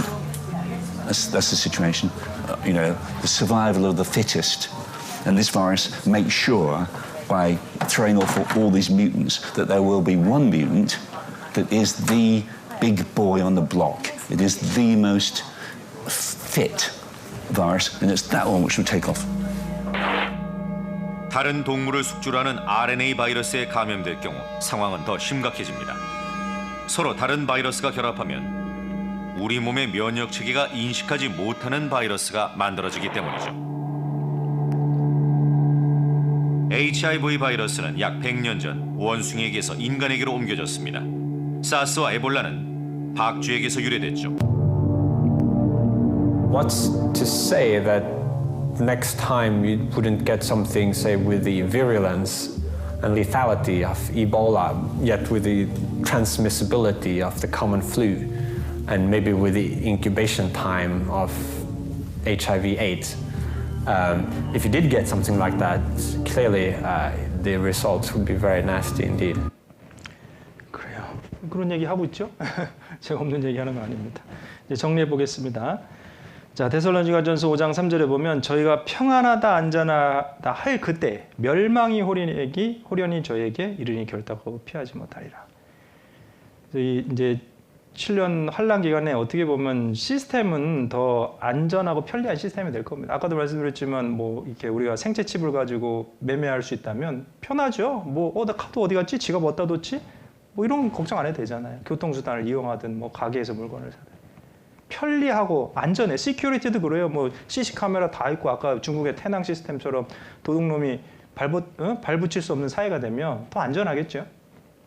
근데 그런 사회가 온다고 멸망이 안 오는 게 아닙니다. 저희는 뭡니까? 하나님에 대해 관심 없고 세상의 소망을 가지고 오로지 이 땅에서만 살아가려고 하는 그 사람들에게 멸망이 갑자기 찾아오는 거죠. 근데 우리는 지금 이런 내용들을 말씀을 통해서 알고 있는 겁니다. 그럼 너희는 어떠한 사람이 되어야 되느냐? 깨어있으라. 그리고 복음을 전하라고 하는 거죠. 그래서 마태복음 16장 2절로 3절 같이 읽겠습니다. 예수께서 대답하여 가라사대 너희가 저녁에 하늘이 붉으면 좋겠다 하고 아침에 하늘이 흐리면 오늘은 날이 굳겠다 하나니 너희가 천기는 분별할 줄 알면서 시대의 표적은 분별할 수 없느냐. 우선 분별해야 됩니다. 이런 시대를 볼 때 저는 이 땅이 우리가 모든 소망을 걸고 살아야 될 곳이 아니다. 그리고 분명히 주님이 다시 오시고 또 구원받은 사람들 위해 예비한 천국이 있고 또 우리는 다른 사람들, 복음을 알지 못하는 사람들에게 복음을 전해야 될 책임이 있고 이런 시대가 될수록 깨어 있어야겠구나. 그런 분별할 줄 알아야겠죠. 그리고 성별해야 됩니다. 베드로후서 3장에 보면 9절에 주의 약속은 어떤 이에 더디다고 생각하는 것처럼 더딘 것이 아니라 오직 너희를 대하여 오래 참으사 아무도 멸망치 않고 다 회개하기를 이르기를 원하시네요. 어떤 분들 그래요. 야 재림이 어딨냐? 지금 초림하신 지 2000년 지났는데도 아직 안 오신다. 아마 늦게 오실 것이다. 근데 그렇게 생각하지 말라는 거예요. 왜 이렇게 좀 참고 계시느냐? 한 사람이라도 더 구원받기를 기다리신다는 겁니다. 그래서 우리는 어떻게 어떠한 모습으로 살아야 되냐? 11절. 이 모든 것이 이렇게 풀어지리니 너희가 어떠한 사람이 되어 마땅하뇨? 거룩한 행실과 경건함으로 하나님의 날이 임하기를 바라보고 간절히 사모하라. 그래서 거룩한 행실과 경건함, 성별된 삶이죠. 그래서 주님의 날이 임해도요, 구원받은 우리는 두려움은 없잖아요. 그날에 하늘이 불에 타서 풀어지고 체질이 뜨거운 물에 녹아지려니와. 비록 이 세상에 심판이 있고 불심판이 있겠지만 13절 우리는 그의 약속대로 그의 의에 거하는 바 새 하늘과 새 땅을 바라보는도다. 우리에게는 영원한 천국의 소망이 있습니다. 그래서 오히려 이 세상에서 많은 것을 누리지만 구원받지 못한 사람들이 불쌍한 거죠. 그 소망이 없으니까. 그래서 그들을 긍휼히 여기고 복음을 전해야 된다는 겁니다. 그래서 고린도전서 11장 26절 같이 읽겠습니다. 너희가 이 떡을 먹으며 이 잔을 마실 때마다 주의 죽으심을 오실 때까지 전하는 것이다. 그래서 초대교회 성도들도 그렇고 우리들도 성찬식을 하잖아요. 성찬식을 하는 이유가 뭡니까? 주님의 찢기신 살과 흘리신 피를 기념하고 나를 위해서 흘리시고 나를 구원하기 위해서 희생을 당하셨구나. 근데 나뿐만 아니고 우리 죄를 위한 화목제물이니 우리만 위할 뿐 아니요 온 세상의 죄를 위하심이라. 다른 사람들도 위해서 희생당하셨는데 복음을 주님 오실 때까지 전해야 되는구나. 그래서 주님 오실 날이 가깝죠? 가까운 걸 알면 어떻게 됩니까? 복음을 더 열심히 전해야 되죠. 그리고 또 그날이 가까움을 볼수록 한 가지 더 해야 됩니다. 교제 열심히 해야 됩니다. 마지막 말씀인데요. 같이 읽겠습니다. 또 약속하신 이는 미쁘시니 우리가 믿는 도리의 소망을 움직이지 말고 굳게 잡아 서로 돌아봐 사랑과 선행을 격려하며 모이기를 피하는 어떤 사람들의 습관과 같이 하지 말고 오직 권하여 그날이 가까움을 볼수록 더욱 그리하자. 그래요. 우리 믿는 도리의 소망을 굳게 잡아야 됩니다. 그죠? 그래서 우리가 무엇을 믿는가? 구원의 의미가 무엇인가? 그런 것도 확실히 알고 굳게 잡아야 됩니다. 반드시 다시 오실 주님, 또 우리를 위해 예비하신 천국, 그 소망을 굳게 잡고 그 다음에 사랑과 선행을 격려해야 됩니다. 이 세상이 악하고 또 세상이 힘든 일이 많잖아요. 취업난도 많고 뭐 그러다 보니까 마음이 디프레스 되기도 하잖아요. 그럴 때 형제자매들이 서로 격려해주고 그 다음에 모이기를 피하는 어떤 사람들 습관과 같이 하지 말고 그날이 가까움을 볼수록 더욱 그리하자. 오직 권해서 서로 권해서 교제에 힘쓰는 겁니다. 물론 지금 코로나 상황이라서 우리 정부의 방역 지침을 지켜가면서 또 교제하고 있지요. 그러나 영상으로 교제하더라도요. 그것을 소홀히 하면 안 됩니다. 자리는 떨어져 있지만 뭐 불가피하게 방역 지침 때문에 그러나 우리가 그 같은 시간에 말씀을 배우고 또 그것도 교제하는 거잖아요. 그래서 어떤 그 수단이 되든지 교제하기를 힘쓰는 것이 하나님께서 우리에게 권면해 주시고 계신 말씀입니다. 그날이 가까움을 볼수록 더욱 그리하자. 그래서 오늘 마지막 시대의 징조와 세계 정세라는 제목으로 같이 좀 강의를 좀 했는데요. 근데 어쨌거나 중요한 건 뭐냐? 주님 오실 날은 가깝다. 그럼 어떻게 살아야 되는가?